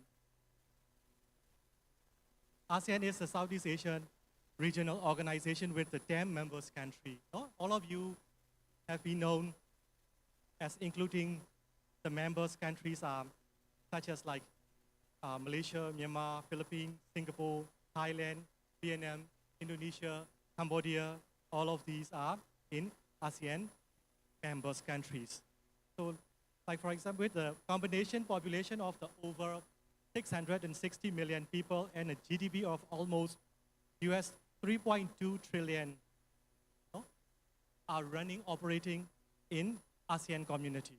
So ASEAN is the Asia third largest regional economy and the world fifth largest economy, following by US, China, Japan, and Germany. Then, by the proposal of the Singapore Prime Minister Goh Chok Tong, his deep concern about the economic development in the ASEAN region, he proposed to set up the organizations to promote, cooperate, affiliate together to develop about the economic development. So that is called AEC, ASEAN Economic Community. So when we learn about the effort of the ASEAN Economic Community, there are 4 pillars of the ASEAN Economic Community, including the single market and production base, competitive economic region, and number 3, equitable economic development, and number 4, integration into global economy. So when we learn about the first pillar of the single market and production base, the AEC is trying to make agreement among the member nations to have the free flow of the goods and the services, investments, capital, especially the flow of the skilled labor among the members' nations. And then the priority of the integration of the sectors, and we largely focus, AEC largely focus about the economies in terms of the food production, agricultural, and the forestry, since most of the AEC members country, our economies mainly based on the food production, agricultural products, and the forestry, fishing, minerals productions. All of these are our major economics in ASEAN members country. And the next, second pillar, competitive economic regions. In terms of the competitive economic region, we can learn about the competition policy, consumer production, intellectual property rights, infrastructure development, mainly on taxation. Different taxation system among the still existing about the different taxation system among the member countries. Like for example, like GST or maybe VAT. All of these are still existing with our own standards. So this is another one about the competitive economic in the region. So that's why like some countries like it's set up like 5%, right? Like some countries set up like 6%. Mostly we set up like 7%, like you can notice that. So like GST or maybe VAT, right? That's why like if you are buying some consumer products, like maybe like clothing, accessories or shoes, if we are doing shopping in like Malaysia, it's slightly cheaper than we are buying in other countries like maybe Thailand, Singapore or Myanmar. Because taxation also still having different setup among the members countries. And then the last one is e-commerce. Yes, since after facing the COVID pandemic situation, we largely rely on the electronic, social commerce, e-commerce, all of these, since we are trying to do the social distancing and also like a mobility, so e-commerce become essential to create the competitive economic region. The third pillar, we can notice about the equitable economic development. In this pillar, we can notice that about the SME development. Like some countries, we call MSME, right? Micro, small, medium enterprises. In some countries called SME. So SME development is also another very important criteria in ASEAN Economic Community. If we look at into the employability, job creation in ASEAN members country, we can notice about 55% of the employability job opportunities are creating by SME sector. So that's why SME development is also another very important for ASEAN Economic Community. Another one, initiation of the ASEAN integration. Integration in terms of the eliminating about the traffic, and then taxation, and then free boundary about the trading among the members countries. All of these are also about related to the third pillar of the equitable economic development. The fourth pillar, we can notice that about like a integration into global economy. In this place, the members country, we coherent approach towards external economic relations and hence participation in global supply networks. So like in terms of like economies of scales, yes, we trying to get resources all over the world. So in this situation, yes, how can we align with our major trading partners country, like for example, like US, China, Germany, Japan, all of these like a major trading partners country, how can we produce the global supply networks? So this is the four pillars of when establishing the ASEAN Economic Community. So previously, it was expected to set up the ASEAN Economic Community in 2020. Then among the members country, they have agreements to start it by 2015. So when we look at the achievement of the AEC, we can see we have a lot of achievement and still having a number of the barriers for the AEC development.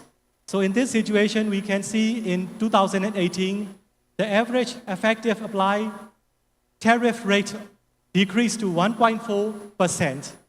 ASEAN has established highly liberalized free trade area. Nevertheless, the elimination of non-tariff barriers has been still getting slow.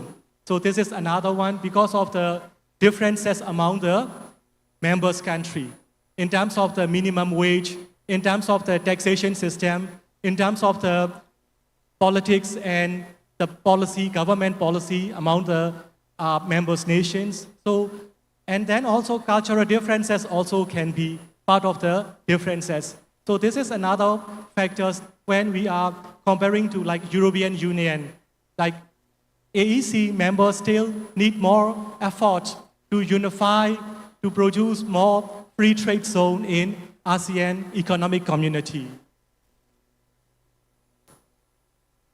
And then we have another blueprint that is we call AEC Blueprint for 2025.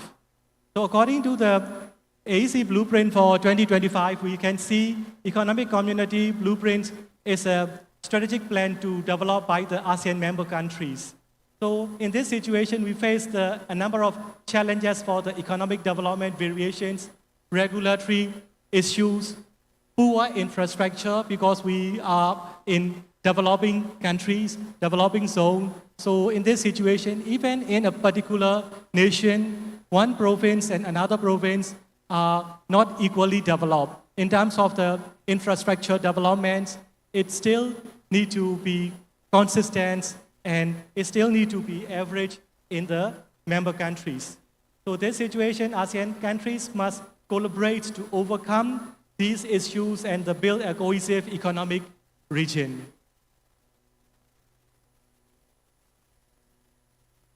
So if we have to discuss about the challenges after facing COVID pandemic situation in early 2020, there are a number of challenges for the economic development we can notice. So firstly, we should notice about the health situation, recovery of the health situation in the region. So this is another challenge and also opportunity to build a good collaboration, to build a health diplomacy with more development walls in terms of the vaccine distribution system, health information sharing system. All of these come along with the challenges and the opportunity to build up more health diplomacy with developed world.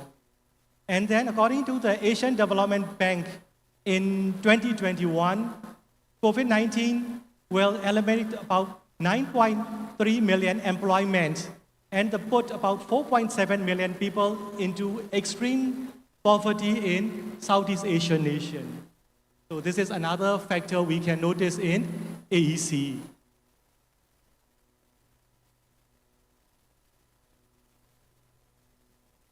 That's why ASEAN members country developed a recovery framework in 2020 about beginning of the pandemic situation. So pandemic motivated the ASEAN countries to take joint action to draft, implement a regional economic recovery strategy. So sometimes the opportunity and threats come together. When we are facing some challenges and difficulty among the member countries, it creates more unity and more the higher collaboration when we are facing the challenging situation. So we can notice another opportunity for the recovery situation. For recovery framework, according to the recovery framework, we can see 5 pillars. Number 1, improving health systems among the member countries. Number 2, strengthening human security. Because after facing the COVID pandemic situation, we can notice a number of the SME, small, medium enterprises are disappearing in our region in terms of the operation costs, in terms of the rental costs, in terms of the business development costs. All of these costs are the heavy barriers for the operator of the small and businesses. So that's why we need to create about the human security, maximizing the potential of the intra-ASEAN and further economic integration. Number 4, accelerating inclusive digital transformation. Yes, like our previous speaker, Professor, mentioned about e-commerce, digitalization is also another pillar in our recovery framework because we largely practice about the technology since facing the COVID pandemic in terms of like work from home, selling, marketing, brand awareness, public relation, holding the meeting. So we can notice all of these are the part of the digital transformation. And then another one, 5 pillar will be increasing the region's resilience and sustainability. Resilience is very important. When you are asking about the question about recovery of economy, ASEAN economy, resilience is very important. Resilience, what does it mean? Resilience means in difficult time, how can you manage your emotion? How can you manage your mentality? How can you control the situation? And then how can you lead your organization to cope the whole circumstance? So that's about resilience. Yes. So thank you for my section. Okay. Thank you, Kap.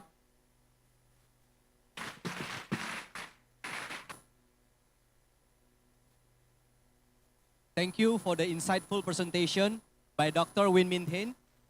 Post-pandemic economic recovery presents an opportunity for ASEAN to reinforce its economic foundation, accelerate the transformation, digital transformation, and promote inclusivity and sustainability. We look forward to a bright future for ASEAN in realizing this vision. Ladies and gentlemen, welcome to the final session of our international conference, where we will delve into the essential topic of export-import practices. Our last speaker, Mr. Arfa, is an esteemed expert with extensive experience in export-import practices, trade policies, and market dynamics. Mr. Arfa is the founder and the CEO of PT Fulindo Samudra Mas, confident communicator with strong decision-making skills and adaptable with extensive experience providing first-class result. So without further ado, ladies and gentlemen, please join me in giving a warm welcome to Mr. Arfa.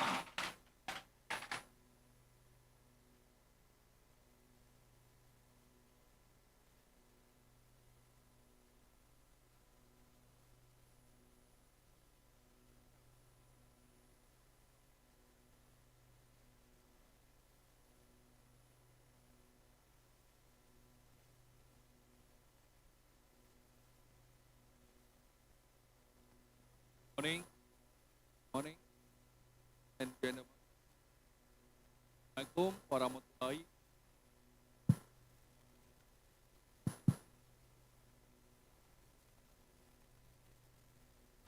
Om Swastiastu, Namo Buddhaya, Salam Kebajikan, Rahayu. My name is Arfa. First of all, I would like to thank God for giving us a good health so we can gather all here together.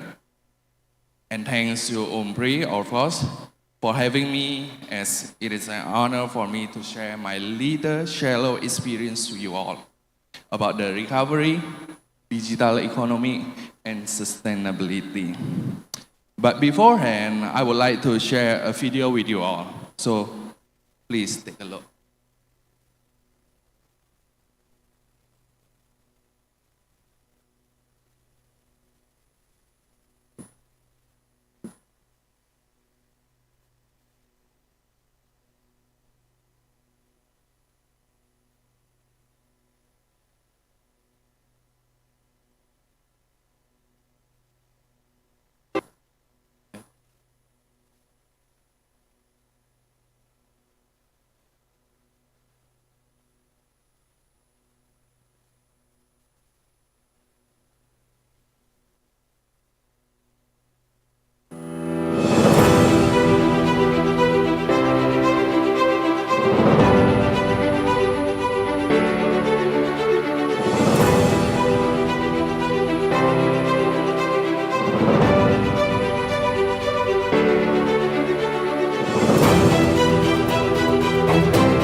The ASEAN region is currently at a crossroads, halfway through the 2025 ASEAN Community Blueprints and faced with the unprecedented challenge of COVID-19. What does the region's vision for an ASEAN Economic Community, or the AEC, look like? What has ASEAN economic integration achieved, and how has it contributed to the well-being of its people? How can ASEAN build back better in the world that has been irreversibly transformed by COVID-19? In this series of videos, we will attempt to answer these questions. Let us begin with a closer look at the ASEAN Economic Community. Comprising 10 diverse member states, ASEAN represents over 660 million people, making it the world's third largest market. As of 2020, it is also the world's fifth largest economy, with a total GDP of $3 trillion. The ASEAN Economic Community, or AEC for short, it's one of the three community pillars of ASEAN. The history of the AEC can be traced to the creation of the ASEAN Free Trade Area, or AFTA, in 1992. It is reaffirmed through the commitment to realize a deeper and broader economic integration under an ASEAN Economic Community in the 2013 Declaration of ASEAN Concord II. The AEC adopted its first blueprint in 2007. And after 8 years of implementation, the AEC was established as part of the ASEAN community in 2015. This marked the start of our journey as an economic community. The AEC Blueprint 2025 has been guiding the next phase of ASEAN economic integration since 2016. By 2025, it hopes to transform ASEAN to become a highly integrated and cohesive economy, a competitive, innovative, and dynamic region, a region with enhanced connectivity and sectoral cooperation, an economic community that is resilient, inclusive, people-oriented, and people-centered, and a global ASEAN. The AEC agenda can be summed up as follows. First, ASEAN internal market integration to facilitate the seamless flow of goods, services, investment, capital, and skills. This is done by removing tariffs and non-tariff barriers, streamlining and synergizing regulation and processes, and harmonizing standards. Through market integration, businesses and consumers have more and better market opportunities. Second, promoting sectoral cooperation, from strategic enablers such as transportation, ICT, and energy, to key sectors such as food and agriculture, to tourism. Sectoral cooperation promotes regional value chain development, capacity and productivity building, innovation and technology adoption. Third, building linkages with other partner economies to expand market opportunities and strengthen our position in global value chains. These linkages manifest through free trade and comprehensive economic partnership agreements, as well as trade and investment work programs. The blueprint also recognizes emerging issues and global megatrends to keep the AEC relevant and effective. Among these main trends are digitalization and sustainability, which have been accelerated by the pandemic. Moreover, the pandemic exemplified the increasingly cross-cutting nature of the issues faced by the region. Through all this, engaging the broader stakeholders, from the business sector to external partners, as well as the broader communities, are key to understanding their expectation, identifying challenges, and evaluating the impact of the AEC. I will conclude by recalling that the basic objective of the AEC is to provide ASEAN people with better economic opportunities and the means and capacity to improve their quality of life. These opportunities must be available and accessible to all. Despite the challenges along our integration journey, history has shown that by staying together, ASEAN has been able to overcome major crises and emerge stronger. This time is no different. ASEAN will stay together to ensure that the region's recovery from COVID-19 is resilient, inclusive, and sustainable. Okay.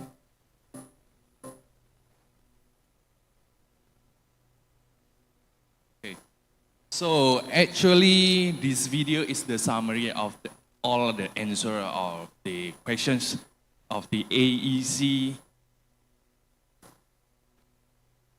Sorry. Okay. Back again. Okay, it's okay. Actually, the video just now is the answer of the AEC, yes, AEC for the recovery, digital economy, and the sustainability. But we believe that how to increase the economic growth for the recovery and sustainability, there is 5 pillars. There are 5. The first one is the consumption, investment, export, import, and the government. So how the consumption can increase the economic growth? Like what? Let us say the very simple, I would like to have the very simple idea so you can absorb the information. Like just now, Prof. Habib like to eat chicken porridge, is it? Yes. When we consume the chicken porridge, actually we increase the economy of the chicken porridge seller. But not only that, another supply chains like the chicken farmers, the vegetable farmers, the rice farmers, the soy sauce suppliers, all get the benefits of it, which is the supply chains. Okay, so if the consumption increase, of course the people get the benefit. The economy also increase for them, right? And then entering the investment, when the consumption increase, people tend to invest more to earn more in the money. The economy increase, okay?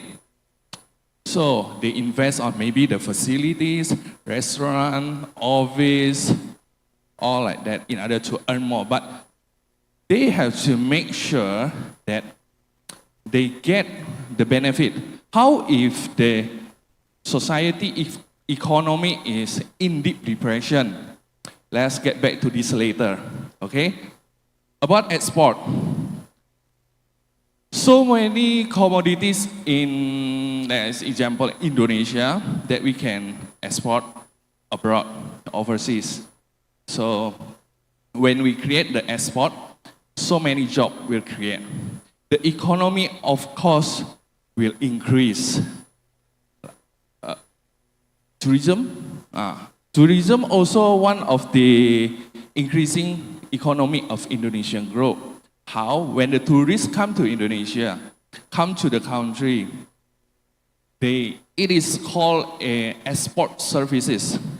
because we let them to consume our products and services. Okay? And then how about import? Import is the opposite of this export. But yes, it's as the reduction for the value. But in some cases, we import the basic materials to create a new product, to create a better finished product.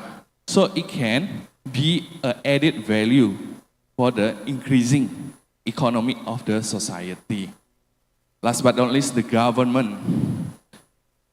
The government itself, they can create a policy which is to increase the economic growth by how they can create the maybe controlling the interest rate of the bank, interest rate, the tax, and maybe helping create the spending capital, building infrastructure, seaports, in order to support the local transport logistics. And it also help the importer and exporter to decrease their costs. So it may lead to the more profit margin and then get the increase in their economy. Okay? So how we increase our own economy? We cannot just sit like here, waiting for money come or opportunity. So how? We have to create the opportunity. We think big, create the opportunity.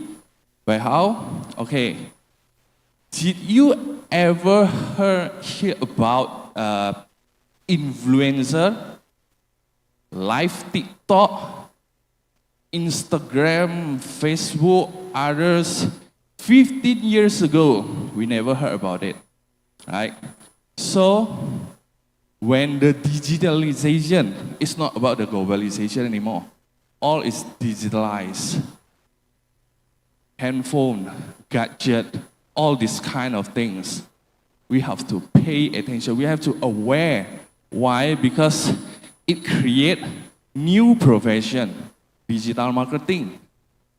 Like just now, YouTuber, influencer. So we are the one that create the opportunity.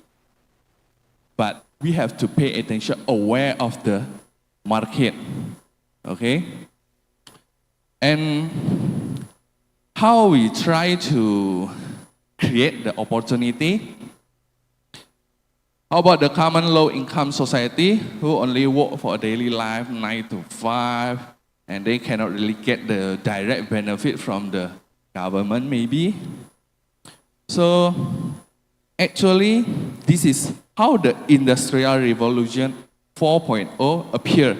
And actually it's already started in 2011 in Germany, and we already late for more than 10 years, right? And do you know that today already start the Industrial Revolution 5.0. It is from Japan. It's 2019 and we already late for it. Now AI already take a place of our profession. And then, of course, you guys know about the ChatGPT who help us working assignment, right? So it's really just a snap that. So we have to move faster, or else we will be eliminated nowadays. Okay. Okay, so how we can recover and sustain for the current economic condition? We have to think big again and create the opportunity. Which means by our own seeing the potential market and the facilities that we are provided, which is the internet, online, marketplace. 10 years ago, I want to sell a product. It's quite hard. I want to have to open the shop offline and waiting for the customers, no education about the online things, and now the marketplace here for us. So we have to be aware. It's easy, but remember, when it is easy, competition comes to compete. So we have to aware of that. We have to step ahead more, learn, okay? And let me give you a concrete example of my company, a freight forwarding company in export, import, and trading. So our company starts to collaborate with the local domestic logistics and international big liners, both VOCC and NVOCC, and with the consulting and certification institution, related government institution to support us in order to create economic growth. How?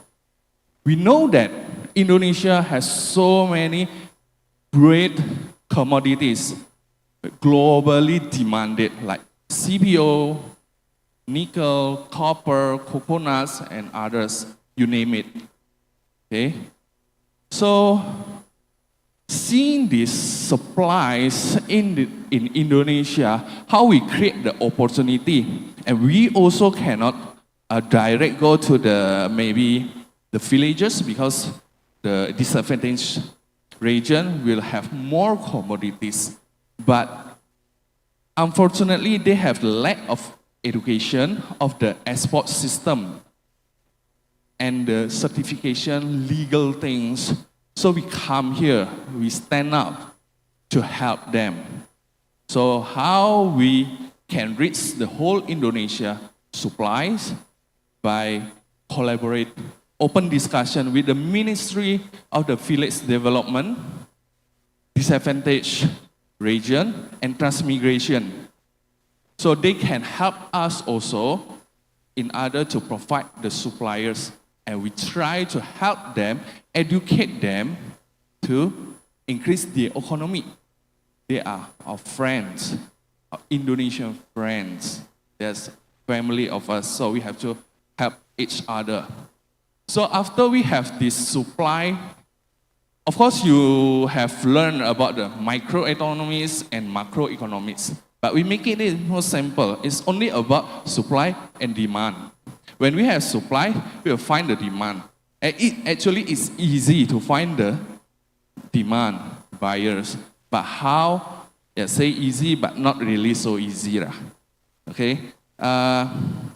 Our idea is finding the demand, the buyers from the maybe consulate, maybe from the embassy to help out their country overseas what they need in Indonesia commodities.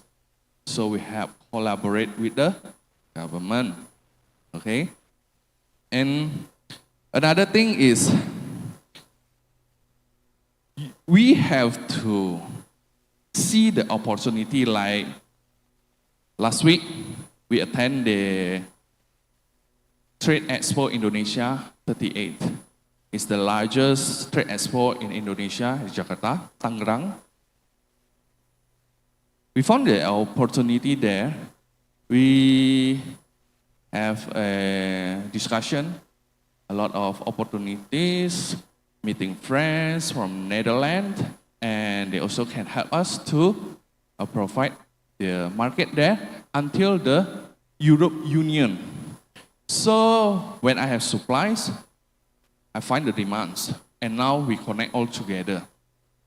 We can help the villagers to increase the economy, while we also can do the business with the partners, with the government. We also entering the government program, help them, so we helping each other. I think it's more or less the practical from me about the export, import, recovery, and sustainability. The most important thing is think big, find the opportunity, create the opportunity to another opportunity, and get another opportunity again.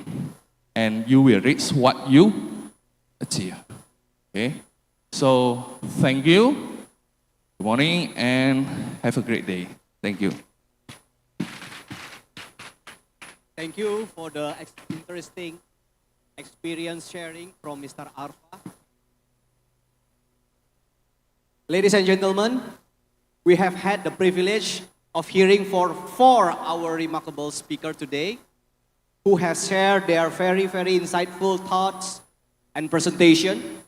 Now, as a pleasant interlude to refresh our mind again, we would like to re-invite our talented student, Yusuf Natalael, on the stage. He will sharing his musical talent with us. So let's enjoy this delightful musical interlude. Yusuf, the stage is yours.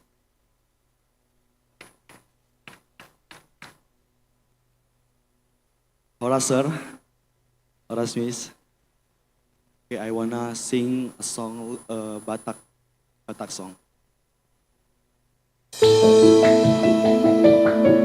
Yang tahu lagunya boleh nyanyi sama-sama.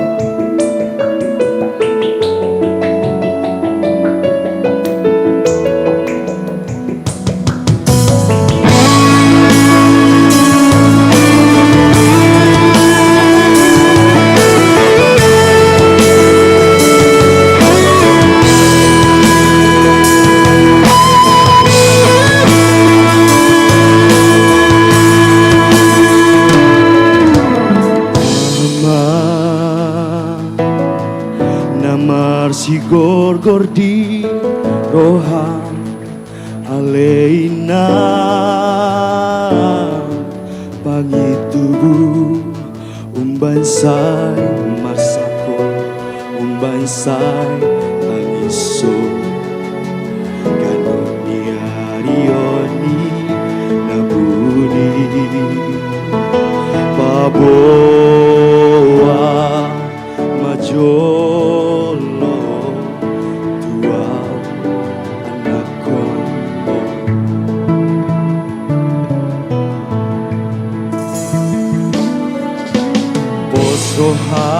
Posrohan aku dosude tumarangan nadi domi unang sai pasatu unang sai kamiso ado ulani alada semuanya pabo Jolo Tuan Kombo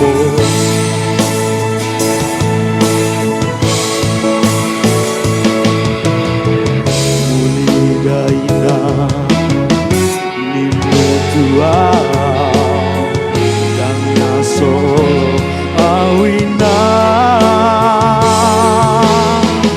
Ala di dia rokapi Rokapi Lungal tulo jauh mengalui Dan tumpang nasoho dia Mamai mengajar surah Alai boasa ikon silang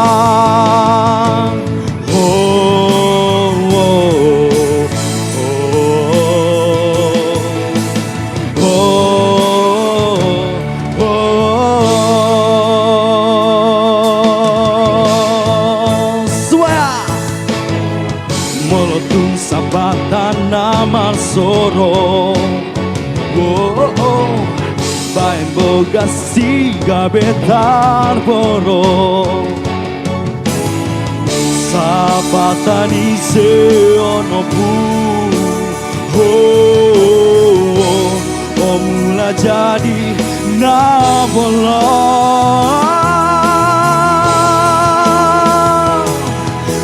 Paboama tua Paboama tua Sua di dia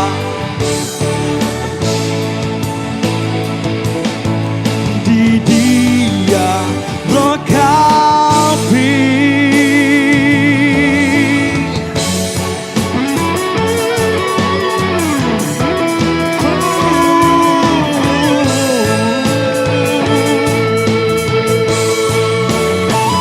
Sama-sama.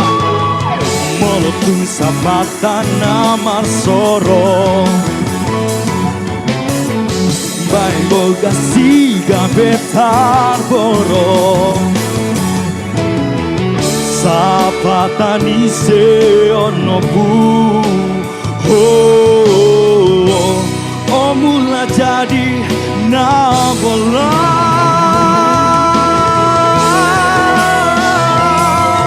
Paboama tua Paboama tua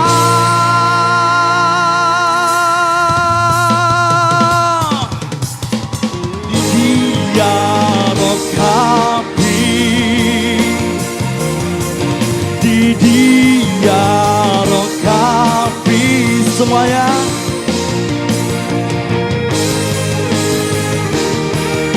kurang kuat sekali lagi gimana?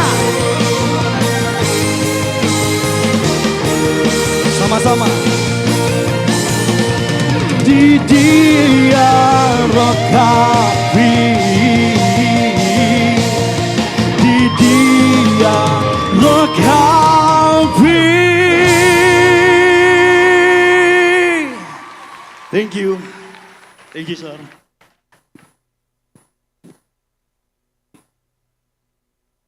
Ladies and gentlemen, esteemed participants, it is now time to open the floor for question and answer. We are going to have 2 Q&A sessions. For the first session, we will open for 4 persons. Please raise your hands if you have questions, and our team will bring a microphone to you. When you receive the microphone, kindly state your name, affiliation, and to whom the question is addressed. We kindly ask you to keep your question concise and to the point in order to allow for as many participants as possible to engage in this discussion. We have a panel of distinguished experts here ready to address your inquiries. Now, who would like to kick off our Q&A session? Please raise your hand. Okay, 2 persons from the left, 2 persons from the right. Please, team, give the microphone to them. Don't forget to state your name, affiliation, and to whom the question is addressed. Left side, 2 persons. Right side, 2 persons. Please. Raise your hand. Raise your hand, so our team will acknowledge you.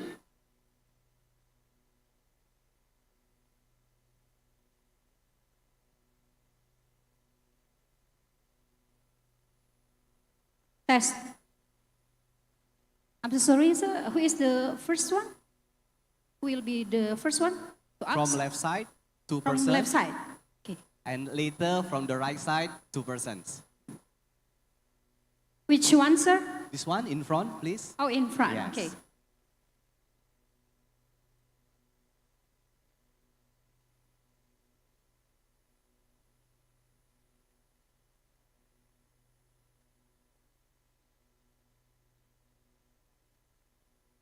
Good morning. My name is Catherine Chantika, Faculty of Economy, Universitas PRIMA, Indonesia. My question was, during the pandemic, many business experienced setbacks. Pardon me, please kindly mention to whom the question is addressed. I want to ask for Dr. Win. During the pandemic, many business experienced setbacks and even went bankrupt. Many employees also experienced unilateral layoffs and from the company to reduce budget. Then recently, many small medium enterprises outside of e-commerce platforms initially made a profit during the pandemic experienced setbacks, even after the pandemic is on the verge of bankruptcy.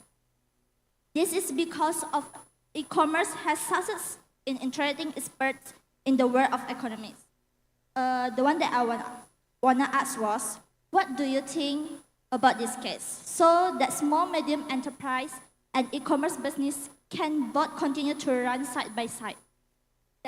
Thank you for the. Okay, thank you for your questions. One more person from the left side. Who? Please raise your hand.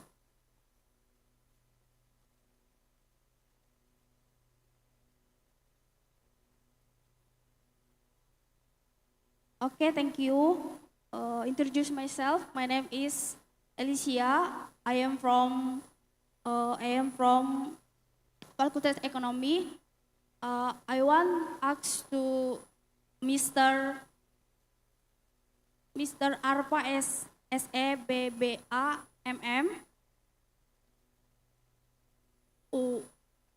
What is the why to interest the sustainable economy, and why is sustainable growth important? Thank you. Okay, thank you. Get the message? Okay. Two persons again from the right side. Okay. This one? Yes. Okay, please. Thank you. My name is Kana from Economic Faculty. This question is for Professor Habib. Based on your explanations about sustainability, there are three pillars of sustainability: environmental protections, social development, economic development. It is linked to smart city, which using smart technology to sustain and get better quality of life. Indonesia, especially the city Medan, is in the process to build smart city. And there is a statement about every city have to change from old city to be smart city. And the question is that statement true, Prof? Thank you. Okay, good. Next questions. And the last questions for this first session, yeah? Okay. Thank you very much. I'm a businessman and happen to be the doctorate students of MEDAN as well. So I'll make it concise, but first and foremost, thank you for all the speakers who have traveled miles away to just be with us today. So hopefully today's applications can be fruitful and make a significant impact. Since everyone's already have the questions to each speaker, so I will direct this to Mr. Dr. Faizun. Consider the crucial role of small medium enterprises where Indonesia are mostly from UMKM, right? And it consists of 60% of Indonesian production and gross domestic products. And in this case, how is it possible for these UMKM compete with these giant brands where every time they claim green, renewable energy, it costs a lot? And every time we go to the market, every companies that stated they claim to be green in their CSR program, or even though in their products itself, it would definitely be more expensive. That's the first question. How on earth this UMKM that consists of 60% of PDB of Indonesia can compete? And second, related to your topics today, and how can they also do digital marketing to begin with when they don't have the financial resources? With your help and expertise, I hope it answers. Thank you. Okay, good. Nice questions.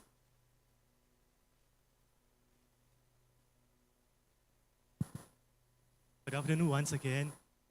May I repeat your questions, yeah, just to confirm what you want to ask. So the companies are decreasing the budget because of the e-commerce is booming after COVID pandemic situation. Am I correct? Okay, so according to these questions, if I have to answer, yes, because most of the companies decided to decrease the budget since the beginning of the COVID pandemic, because our selling the quantity, making income for the companies are decreasing. Since the COVID, people, they more focus in buying consumer products like food, then medical products, but people reducing buying other products such as like clothing, accessories, and some other things. So when we are running the business in beside the food and the medicine products, our income level is going down. In this situation, most of the entrepreneurs decided to reduce the budget allocation. So another things are the advantages of using the e-commerce platform, especially like in terms of like advertising, promotion, public relations, like through the social media. Yes, if we compare with the traditional marketing way, like a print media or any TV broadcasting, whatever other things, to reach the audience, like the cost is much higher than electronically. So like if you look at like social media marketing, like if we are boosting for the one post, like when we are spending like $10, how many audience can reach? Like, so all of these, when we compare to the traditional marketing channel, it's largely benefit. It's more effective way. And another things are like, especially in terms of the population size in Southeast Asian nations, we have a more growing like young generations. So most of the young generations, we can notice like they always keep holding the mobile phones. So that's why another like we need to rely more on technologies rather than traditional ways of the marketing. So that's why most of the business owners, entrepreneurs, when choosing to reduce the budget, we more rely on the e-commerce platform and more like a social media marketing. Thank you. Thank you for your questions. Thank you, Dr. Win. Thank you for the question for me. Is it about the recovery and the sustainability on the economy of Indonesia? Okay, let me assume that this is the question about that, the recover and to sustain in the future, how we recover and sustain that. Okay, me make it more simple, because if we talk about the country or even the continents, and then it's too much the information that we can absorb. And so how we create the recovery? The recovery actually comes from us ourselves, how we expertise in recover from the pandemic. Okay, what our expertise? Our expertise is in this field. I don't know, maybe in the marketing, digital marketing, or other else. But remember one thing, that we cannot do as individuals. We have to collaborate. We cannot do as an individual. Everything is now is about the collaboration. So we have to collaborate with the expertise, another expertise, because we cannot act like the old style of the business. So we have to collaborate. We expertise in this field. How about maybe in accounting, marketing? Marketing also already expand to the digital marketing, digital advertising. Even in the digital advertising, also expand a lot, maybe to the influencer and those other things. And then how to sustain? We have to maintain and stand out different with others. But again, supply and demand. When you see there's a demand, you create the supply. When too much supply and no demand, and the price will drop. Macroeconomics, back to that again. So we have to aware for the supply and demand. I think that's a very simple way of thought in order to recover our economy back and sustain in the future, which is opportunity to create another opportunity, to gain another opportunity, aware of the market supply and demand. Thank you. I think it's about that. Thank you. Thank you, Mr. Arfa. If you can't find it, just create it. Okay, please, Prof. All right, once again, good morning to everyone. I think when talk about sustainability, I think you link that very well with the smart city, isn't it? Okay, that's a very good question. In fact, if you know very well, Indonesia is currently one of the most significant contributors to greenhouse gas emission globally. And the country is blessed with abundant reserves of renewable and sustainable energy resources, all right, in the world. That's a very good news. And with your population approaching nearly 3 million, and an economy expected to be one of the most powerful by 2045, Indonesia, I would say, is uniquely positioned to drive sustainability, inclusive growth, and disrupt carbon dependency at a global scale. And in fact, the government, Indonesian government and private sector have set decarbonization target to realize its net zero ambition. And this includes achieving 100% electric vehicle adoption by 2050 and ensuring that 70% of the power generation makes its renewable energy and that 30% of emission from industrial activities are covered by carbon capture, utilization, and storage. Therefore, if you were to say that achieving a smart city is a buzzword among everywhere, I would say that it requires continuously creating awareness among the people first. And I definitely believe it starts right from the school. Thank you.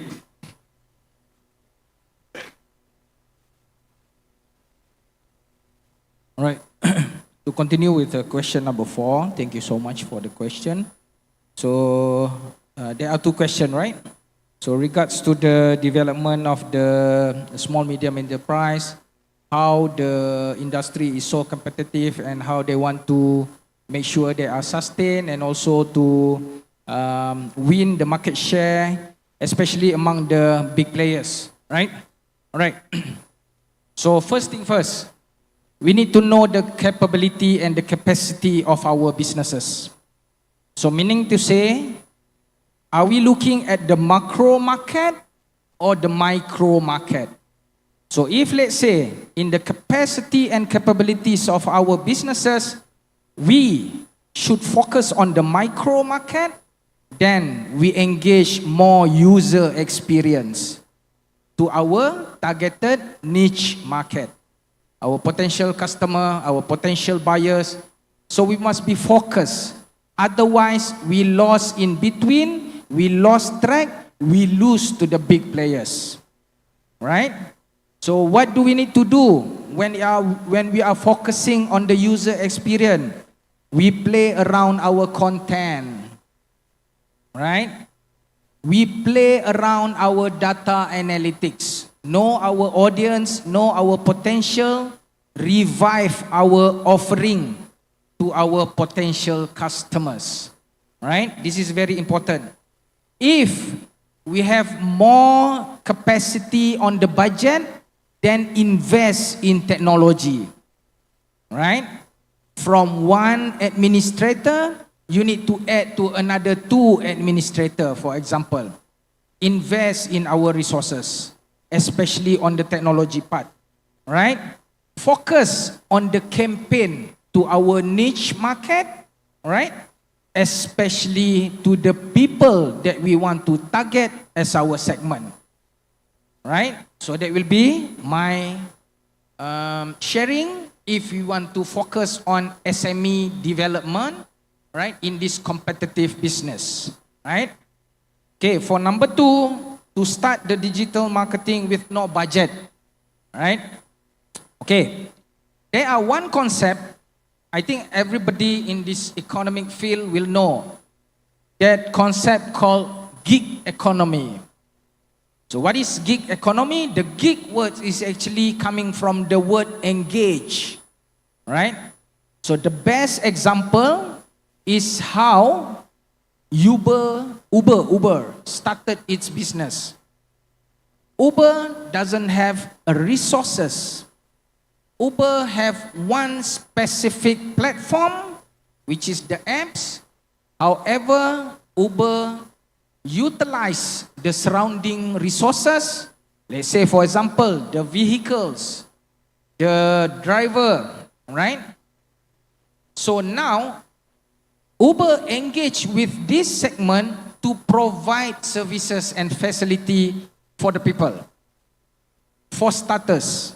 So if, let's say, we don't have any budget, so the best way to start our business is to ride on other product or services, right?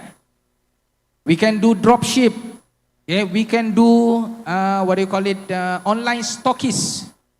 We can be influencer, right? We can be streamer, riding on other product and services, right? Then we start our own production of product and services. That's how we grow from scratch, right? And I would like to share with you, there are one model for us to engage with our customer. If let's say, have you ever heard of the IDA model? IDA model is a communication model when we want to engage with our customer. A stands for awareness, I, interest, D, desire, and finally A is action.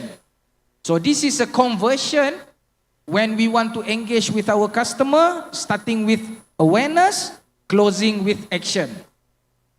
Right. Now coming to digital marketing, IDA has become ASIDAS. There are two S. Okay? ASIDAS. What is the first S? The first S, right after awareness, we must include search. Right? In online world, the word search, the search activity is very important. Then it comes to interest, then it become desire, it become action, and can it be a quiz? What is the last S?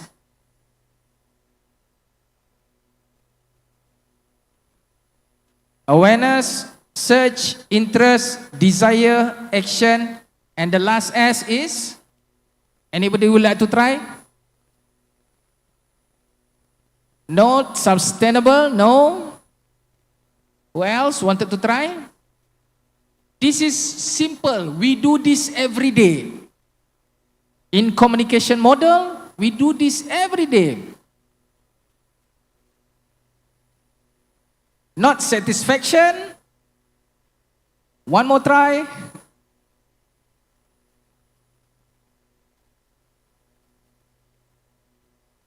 Last try. Okay. Let me conclude. It's okay. Awareness, search, interest, desire, action, share. We do this every day. One news, a lot of shares. Share, like, share, like. So share is becoming the most essential marketing tools now.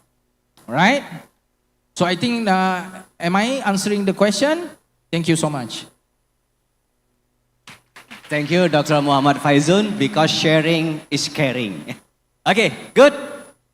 We would like to open the second session of Q&A sessions.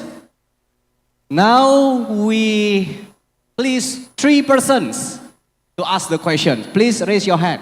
Okay, that's one, the blue shirt.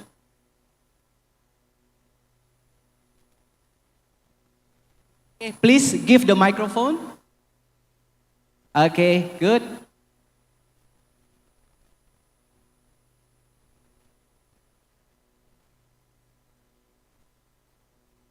Okay, the blue one. Yes. Good morning, the Honorable Management of UNPRI, especially Faculty of Economy. Good morning also for the Honorable keynote speakers. Good morning, Dr. Yusuf also as the moderator. My name is Ivan Budisanto Satria Hertanto. I am now in my third semester of Master of Management program in UNPRI. I'd like to give a question to Professor Habib from Singapore. Good morning, sir. Good morning, Professor. So, according to your presentation previously, to achieve the sustainability or to preserve the sustainability, we must go to green energy, renewable energy, renewable sources. While now, I think in all around the world, especially also in Indonesia, we are still using a lot of non-renewable energy, fossil fuels, coal-fired power plants.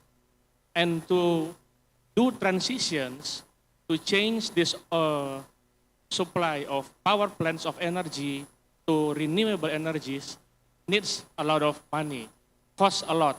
And it's a big problem for the government and also for the society. We must do adaptation and so on and so on. So what is your opinion regarding this?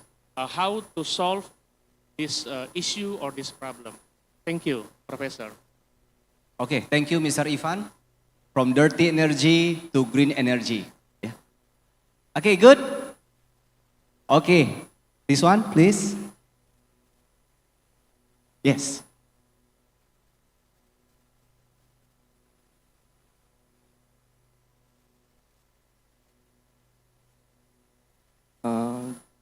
Good afternoon. My name is Peter, and I have a question for Professor Habib Kasim, PhD, about the profitability and sustainability. I believe the next assessment is the profitability and sustainability can work side by side. But how the real way is to achieve that? Because as we know that the concept of sustainability doesn't bring any economic profitability for the present.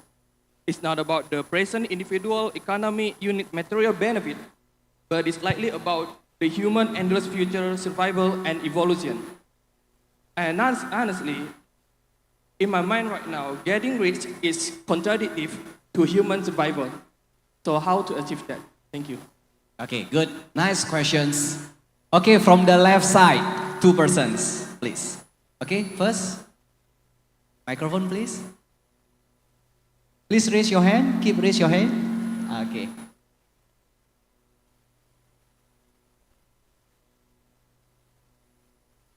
Okay, good. Good morning. My name is Winda Dolok Saribu.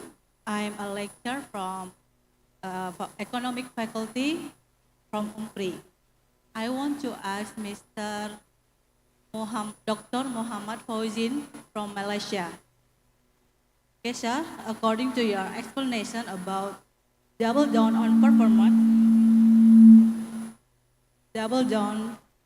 performance marketing with a goal to exchange customer experience, there are 6, such as awareness, acquisition, onboarding, referral, fulfillment, and retention become 3.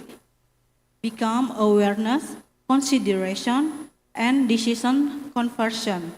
Can you explain why that 6 become 3? And please give the explanation. Thank you. Okay, thank you. As the lecture, yeah, the question is such as examination like that. Just kidding. Okay, one more person from the left side. Raise your hand. Okay, that's.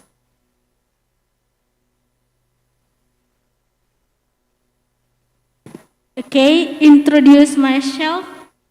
My name is Elvino Valeni Utabarat from the Management Study Program.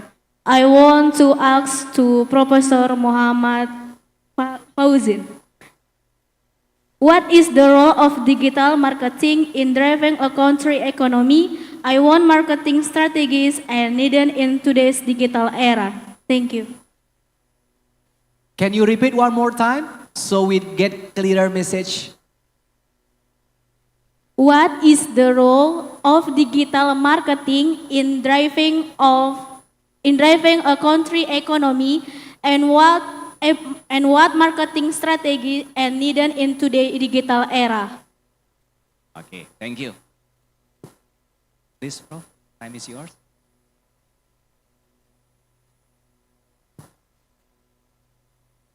Okay. Hello. Okay, thank you for the question. Very happy to hear that most of you are interested about sustainability. Right, that's very good. And the first question was more about green energy. Am I right? Yep, green energy. Okay. But the question was asked basically about how can we change from fossil energy to green energy. And one of the major thing is about cost. Cost is a factor. Because every time when you wanted to move from one program to another program, first it needs a lot of planning itself. And planning basically comes from the government, all right, together with the people itself. But with a very tight budget at the moment, not only in Indonesia, let me tell you, all the countries are basically moving into sustainability at the moment. But the word has been around for more than a decade itself. But only now, currently, a lot of countries are moving towards, working towards that. And I would say that basically, the COVID pandemic period of 2 years have given a lot of opportunities for a lot of countries to really look into sustainability. Because before that, we did not basically focus on sustainability much, even though the word was around, because everyone can basically spend as much as you want. But when COVID comes, we really understand the real situation, what is happening.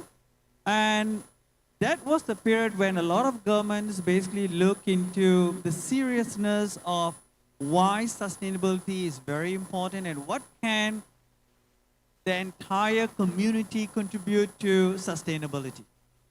So budget is one thing, but again, moving forward, creating awareness among people, because when you talk about more on moving into sustainability, it starts, as I mentioned earlier, creating awareness among the people. Each and every one have to contribute. They have to know how can their contribution can basically grow the sustainability program itself. So don't blame the government. The government is not doing anything.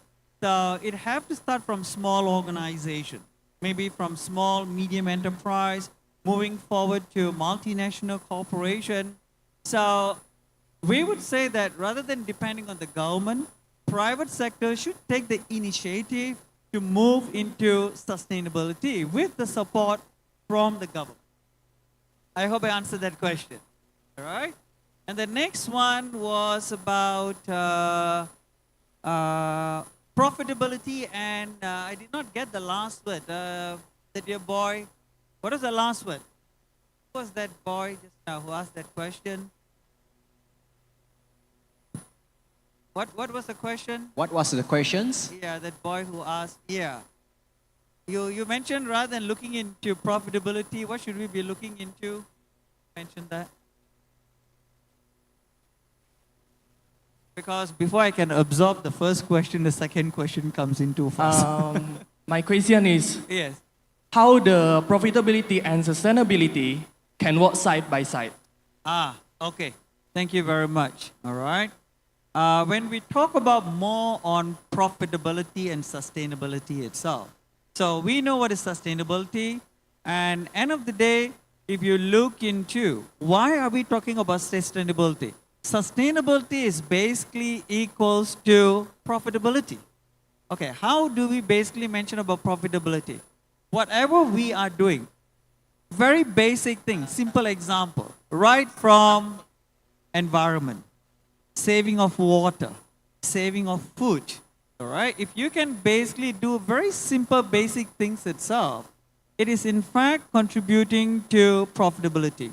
In fact, on a higher level itself, what organizations are doing now, in fact, if you talk about a lot of universities in the global, a lot of them have basically stopped printing hard material and have gone into digitalization. Right, that's what Prof was talking about earlier. So in school context, digitalization is basically going to increase the profitability of the organization. At the same time, you are contributing to sustainability. You don't have to cut a lot of trees, isn't it? When talk about in industries, the same movement is moving forward itself. A lot of organizations have moved into also digitalization in terms of government interaction, private sector interaction. As long as we are trying to reduce on a lot of materials, hard materials, we can basically contribute to sustainability at the same time trying to increase on the profitability. I hope I answer your question, boy. All right, thank you very much.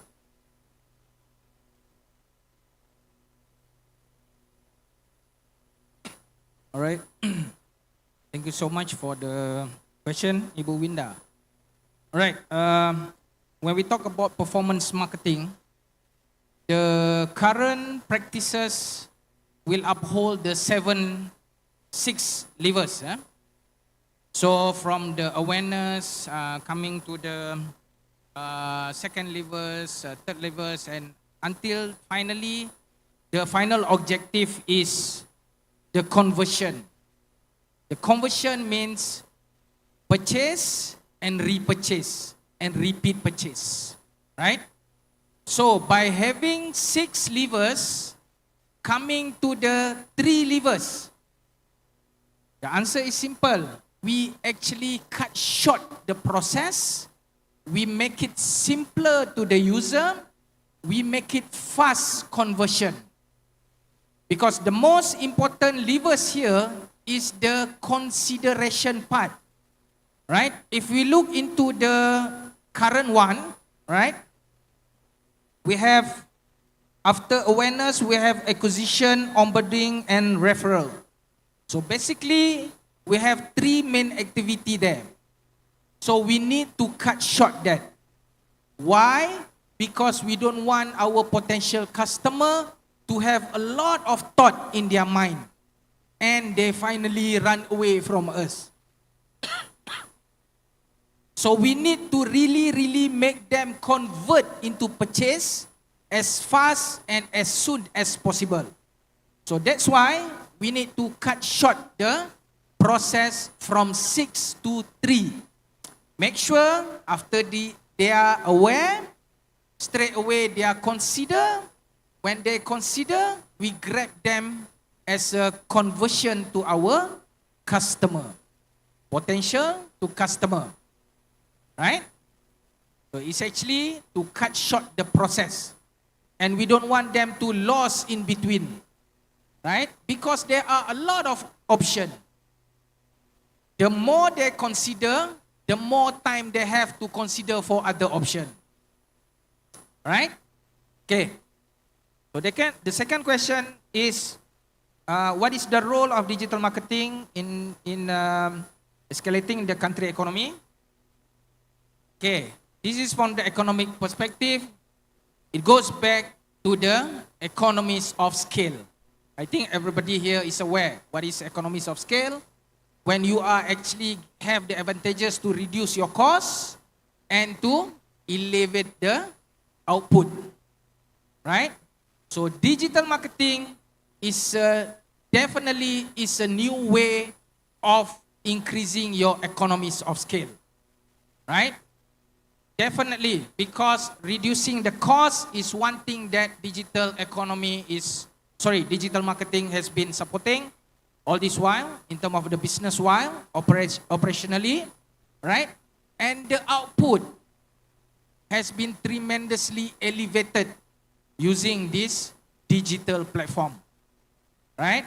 Remember, we automate everything, right? We have lesser time, right? We have more engagement at one point at a shortened period of time. That is the best digital marketing approach if your business can do that. Thank you. Thank you, Dr. Muhammad Faizun. Okay, I would like to take a moment to express our gratitude to all of you who have actively participated in our conference by posing insightful questions. Your engagement has enriched the discussion and added significant value to our international conference. In recognition of your contribution, we have a special souvenir for you for 8 individuals who have asked thought-provoking questions.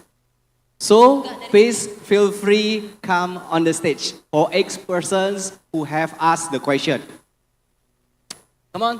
We would also like to ask Bapak Muhammad Abdi Lubis selaku Branch Sales Manager Mandiri, Lause Eli Romi selaku Founder Victor Learning Center, dan Ibu Sofi selaku Manajer Pegadaian untuk maju ke atas panggung dan untuk penyerahan hadiah.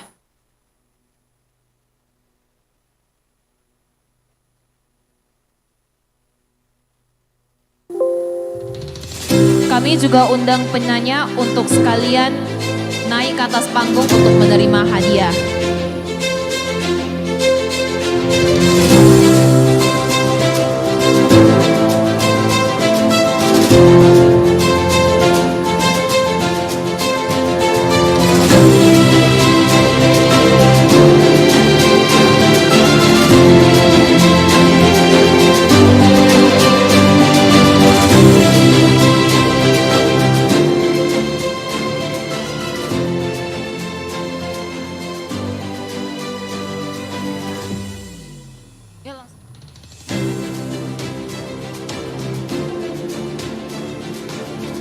To our honorable keynote speakers and moderator dan Bu Dekan Sud Fitri Rostina juga diundang untuk ke atas panggung so that we could take a commemorative photo.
Ya, marilah kita berkumpul bersama untuk foto bersama. Keynote speakers, we also hope that you could gather with the people who asked the questions to take a quick picture.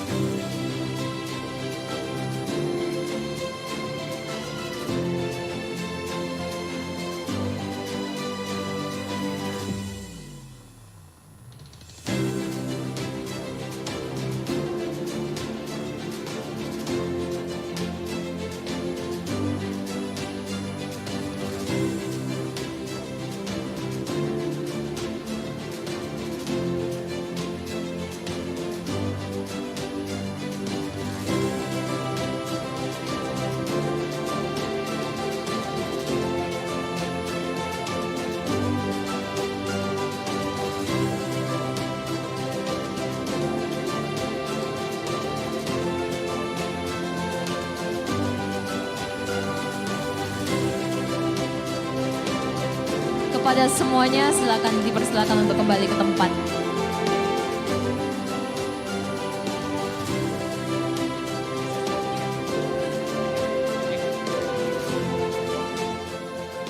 Ladies and gentlemen, it has been an enlightening and engaging journey throughout this conference. As we near to the end of our session, it's time to transition the event back to our talented Master of Ceremonies, who will guide us through the closing remarks and any additional announcements. But before we do that, I would like to express my gratitude to all our speakers, participants, thank you, and those who have been making this conference success. Now, without further ado, I hand the reins back to our talented MC. MC, the stage is yours.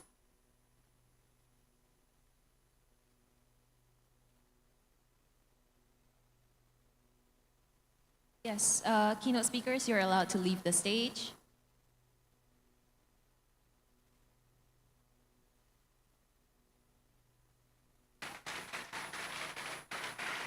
Right, thank you so much to Dr. Yusuf Roni Edward Escom, MECOM, for being our moderator today, and for our keynote speakers who brought an amazing topic to all of us. What a jam-packed and interesting several presentations we had, right, Winnie? Indeed, it's as if I've just leveled up, gained an achievement or two, and we hope our participants feel the same way too, be it online or offline. Exactly. Now, to commemorate and eternize this moment, I think it's time for us to do a quick photo session with all the participants, don't you think? Right, that is absolutely right. They say, after all, a picture is worth 1,000 words. And what better way to tell the story to everybody else with a picture, Now, we invite everyone to please stand up. Keynote speakers, we also ask you to stand up. Participants, please, we also ask you to stand up for a quick photo. Hadirin sekalian, disilakan untuk berdiri untuk berfoto. Photographers.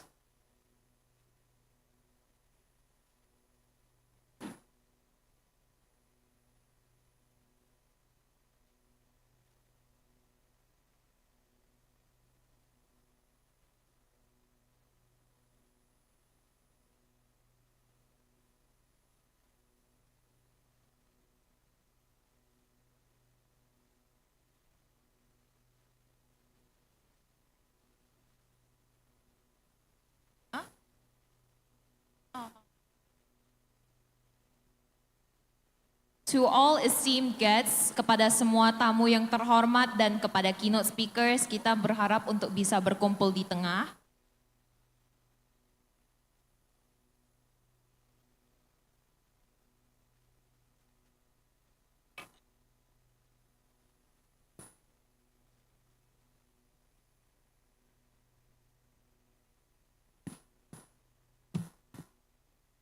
Kalau untuk yang depan, tamu terhormat dan staff agak merapat dikit, can you please stand a little closer so that you can all be captured in the frame?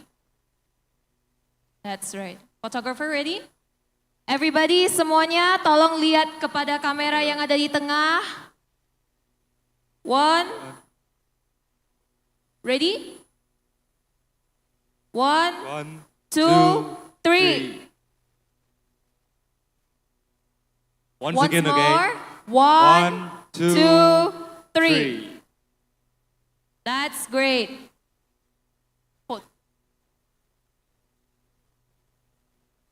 Right, before everybody goes sitting or goes away, we would also like to take a video commemoration. So, with the UNPRI slogan. So, when we both say UNPRI, everybody, that's correct.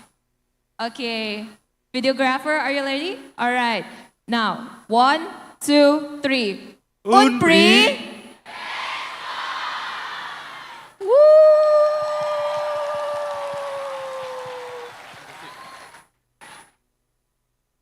Okay, ladies and gentlemen, you may now be seated. Hadirin sekalian, disilakan untuk duduk.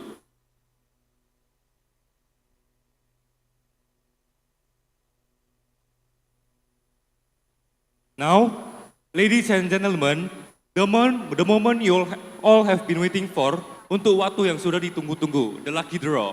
Exactly. Nah, ini yang udah ditunggukan semua teman-teman nih ya, lucky draw. Lucky draw-nya gimana nih, Ken? Nah, jadi hari ini hari apa teman-teman? Hari apa? Loh, bukannya hari Sabtu ya? Oke. So, nanti aku bakal nanya pertanyaan, and then nanti yang angkat tangan paling cepat tuh saya suruh ke atas ya, oke? harus hafal isi Sumpah Pemuda ya. Oke? Yang hafal isi Sumpah Pemuda siapa? Angkat tangannya Angkat tinggi-tinggi. tangannya. Oke Yang ya. paling cepat, 3 orang pertama. Oke, 5 orang ya, 5 orang. Oke, teman-teman. 1, turunkan tangan dulu teman-teman. 1, 2, 3. Itu. Oke, black yang baju hitam,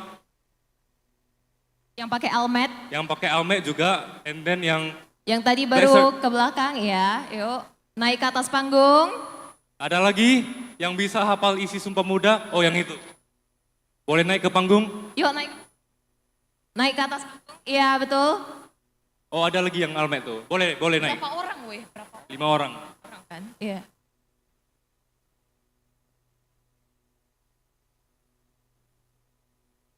Lima orang ya, berarti ini baru 3 orang. 2 orang lagi mana?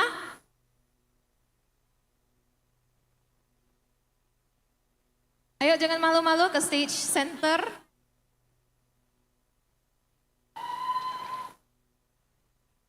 Satu lagi teman-teman. Siapa yang mau nih? One more.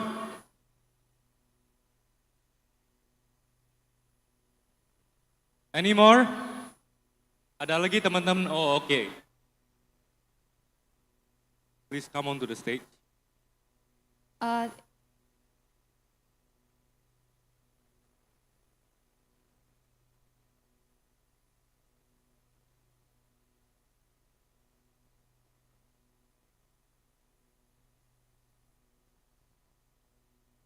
Nah, kita kan hari ini kan Hari Sumpah Pemuda ya. Jadi kita mau testing dulu nih. Ada orang yang bisa hafal nggak ya isi Sumpah Pemuda itu apa? Kita mulai dari partisipan pertama. Introduction, nama, fakultas mana, prodi mana ya Kak ya? Oke, nama saya Nuriska, saya dari S2 Manajemen. Oke, teksnya yang pertama. Kami, bangsa Indonesia, mengaku bertumpah darah yang satu, tanah air Indonesia. Kami berbangsa yang satu, kami putra-putri Indonesia, mengaku berbangsa yang satu, bangsa Indonesia. Kami putra dan putri Indonesia, mengaku berbahasa yang satu, bahasa Indonesia. Bener atau salah teman-teman? Oh, salah. Ada sedikit kesalahan Loh, ya. tadi suruh maju gak mau nih teman-teman. Ada sedikit kesalahan yang ketiga ya tadi ya. Untuk yang partisipan kedua. Perkenalkan, nama saya Novia dari Fakultas Ekonomi jurusan D3 Keuangan Perbankan. Langsung saja isi dari Sumpah Pemuda. Pertama, kami putra dan putri Indonesia mengaku bertumpah darah yang satu, tanah air Indonesia. Kedua, kami putra dan putri Indonesia mengaku berbangsa yang satu, bangsa Indonesia. Ketiga, kami putra dan putri Indonesia menjunjung bahasa persatuan, bahasa Indonesia. Terima kasih. Bener atau salah teman-teman? Bener, oke. Iya betul. Nah kita lihat yang partisipan ketiga bisa nggak ya? Nama saya Nicholas Edi Wirawan, asal saya fakultasnya akuntansi S1. Si pertama Sumpah Pemuda, kami putra-putri Indonesia mengaku bertumpah darah yang satu, tanah air Indonesia.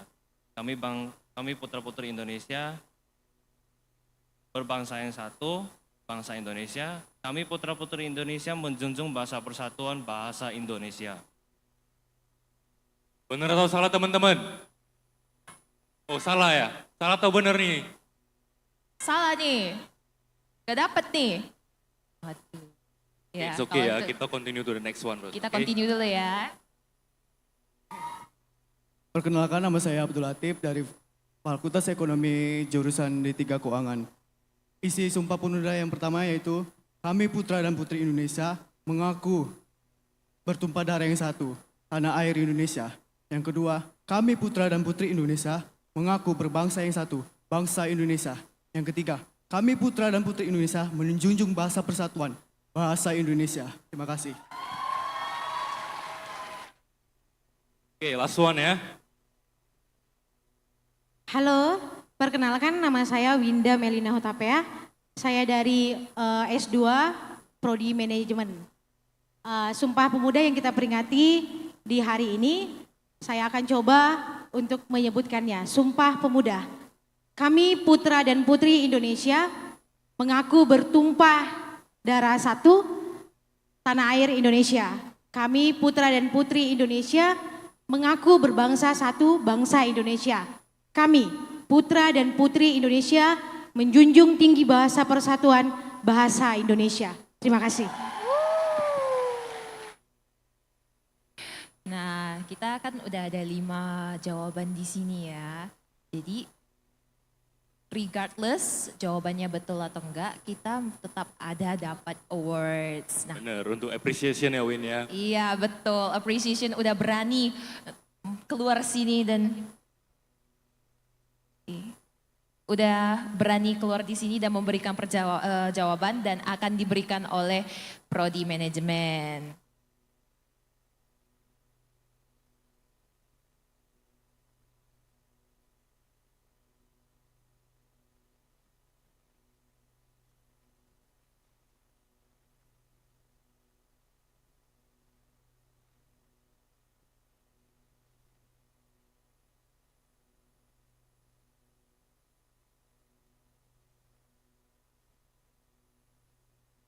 Hadiah juga akan diserahkan oleh wakil dari Pegadaian.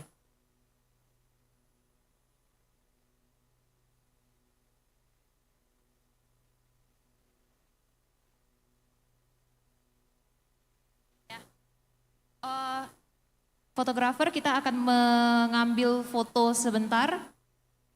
Yuk agak merapat yuk semuanya ke tengah biar bisa cantik gitu. Yuk. Fotograf. Oke, fotografer ready? Kamera yang tengah ya. 1, 2, 3. Oke, terima thank kasih. you. Hadirin, Terima kasih. dipersilakan untuk duduk. Dipersilakan. Oke, ada lagi dong Win, pasti dong. Iya dong, bukan hanya karena Sumpah Pemuda aja dong ya. Next one, yang sudah follow IG Umpri dan FI Umpri mana? Angkat tangan dong. Yang tercepat. Yang tercepat ya, ulang ya teman-teman ya. Oke, Enggak. 1, 2, turunkan tangan dulu teman-teman.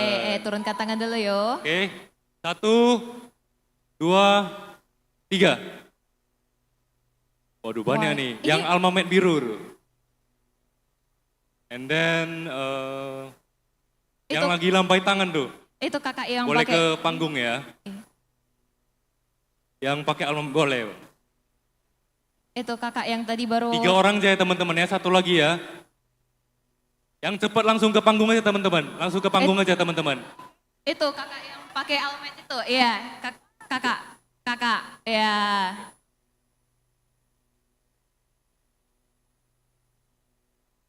Nah, boleh ditunjukin ya.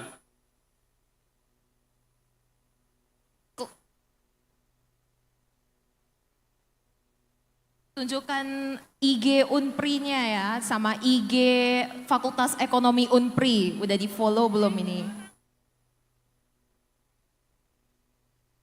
Unpri ya, udah di follow. Kalau Fakultas Ekonomi Unpri? IG Fakultas Ekonomi Unpri udah belum ya?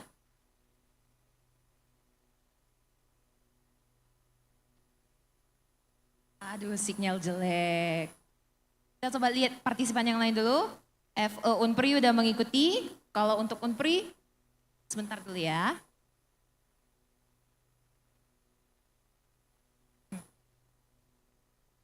Sinyal ngelek. Sinyal lagi jelek. Sebentar dulu ya, kita coba cek satu persatu. Oke, kakak yang satu ini berarti udah dua-duanya ya.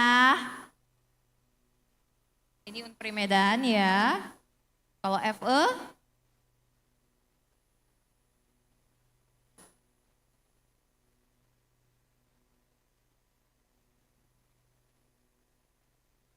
Ayo. Nama akunnya aja gak tahu, apalagi udah di follow belum?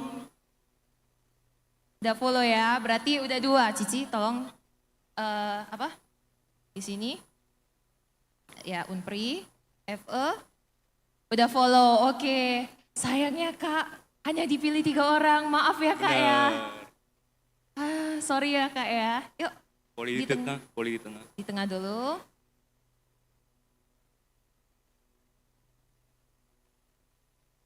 Hadiahnya apa?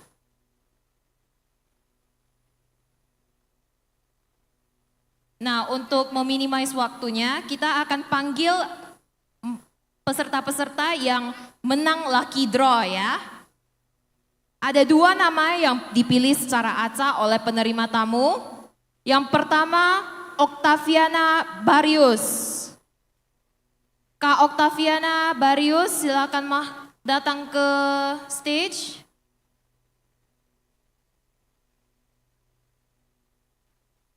Hadir kah? Diganti ya. Orangnya gak ada, Octaviana Barius.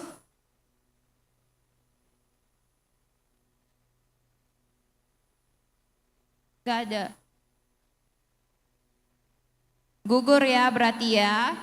Yang kedua, Yohana Priskawan. Dengan NIM 20330402019. Tidak hadir? Wah, gugur lah ini 2. Oke lah.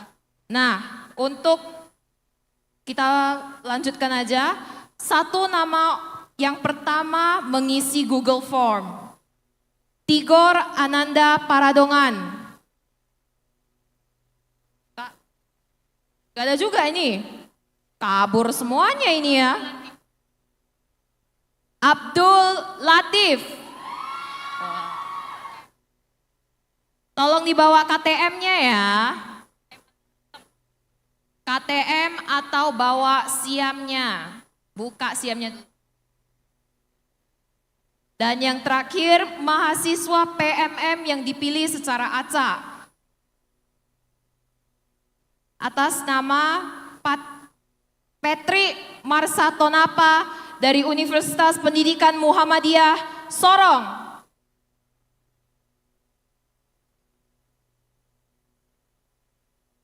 Sekali lagi, mahasiswa PMM yang dipilih secara acak untuk memenang lucky draw, Petri Marsatopana dari Universitas Pendidikan Muhammadiyah Sorong.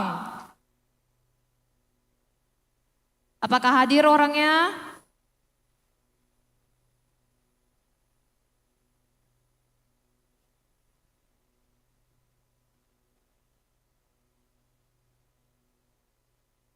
Oke, kita ganti aja. Jadi Fiona Angela dari D4 Manajemen Keuangan dan Perbankan.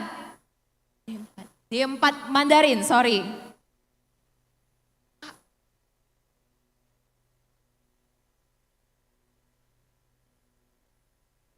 Gak ada juga. Oke, kita panggil aja Angelin Toh dari Manajemen.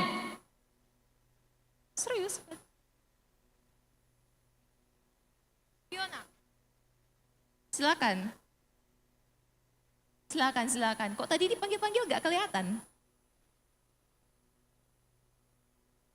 Ya. Oke, jadi ini adalah pemenang kita untuk yang tadi cek IG Unpri dan untuk yang pemenang lucky draw. Hadiah akan diberikan oleh pihak Prodi Manajemen.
apa-apa.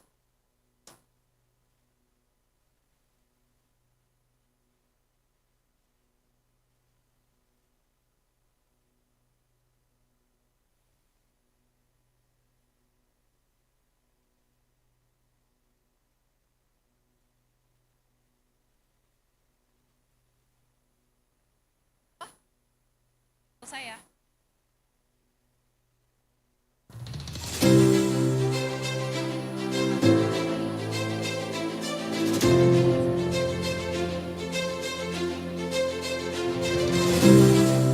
Oke, untuk peserta yang ini tolong merapat ke tengah karena akan difoto sebentar.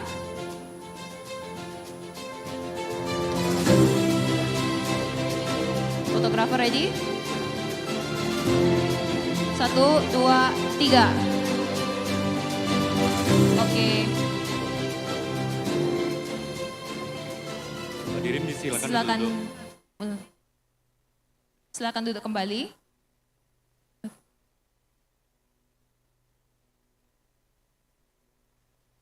Nah, sebelum hadirin sekalian semuanya keluar dari hall, kita akan memiliki satu closing dance dari tim Unpri Kreatif.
Let us give an amazing applause for UNPRI Creative.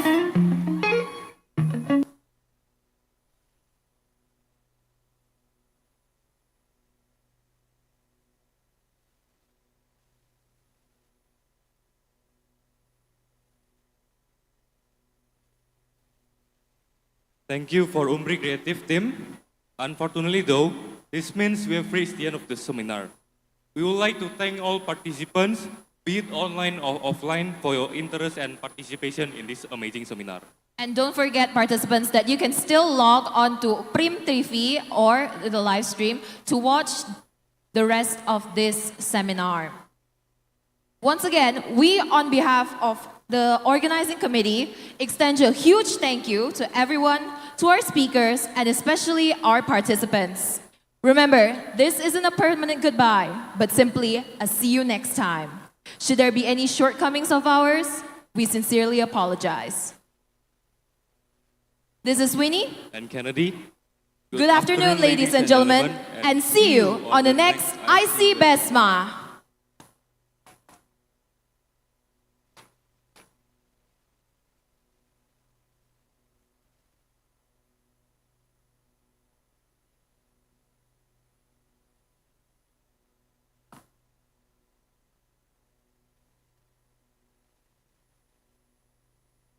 Adik-adik mahasiswa, tadi bagi yang mendapatkan voucher hadiah dari Victor, boleh jumpain kakak dek dengan membawa vouchernya.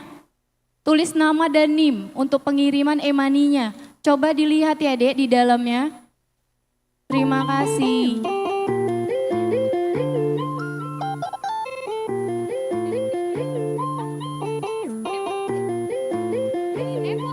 Masih hidup?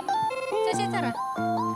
Ya, dipersilakan kepada mahasiswa yang tadi mendapatkan e-money dari Victory, dipersilakan menghubungi Kak Aura karena akan ya langsung ke depan untuk pengiriman e-money-nya. Nanti tidak dapat e-money-nya lah. Dipersilakan ya.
Win.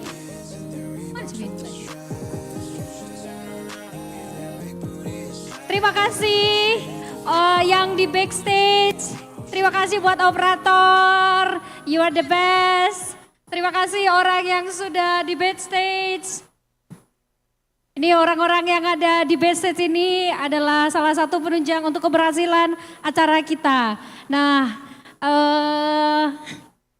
mungkin diputar musiknya karena masih banyak yang mengantri untuk ngambil sertifikat. Diputar musiknya Bang. Ya, diputar musiknya Bang.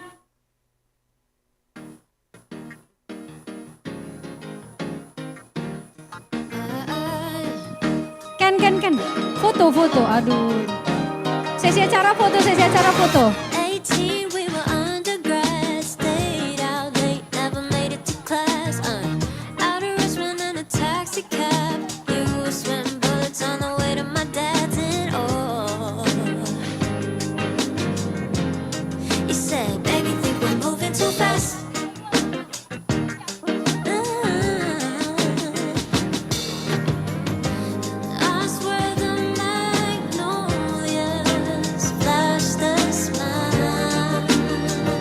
Untuk sesi acara kita foto dulu, foto dulu.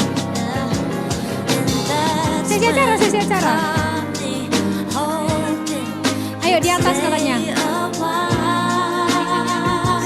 Sini aja, biar bagus. Hah? Pokoknya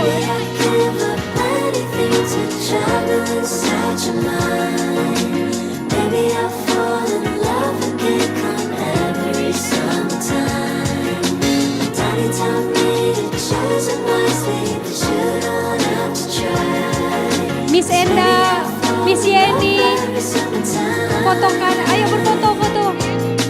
Ayo Miss Yeni. Sesi repot. Sesi operator di situ aja ya melihat ya. Bang fotokan kami bang. Bang fotokan kami Prime TV. Oke.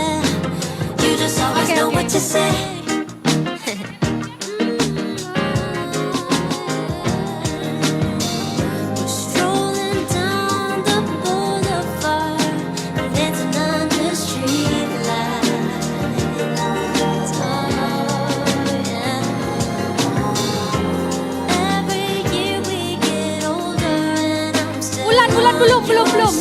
Ini sesi acara paling the best ini. Ayo. Minta tolong foto lagi.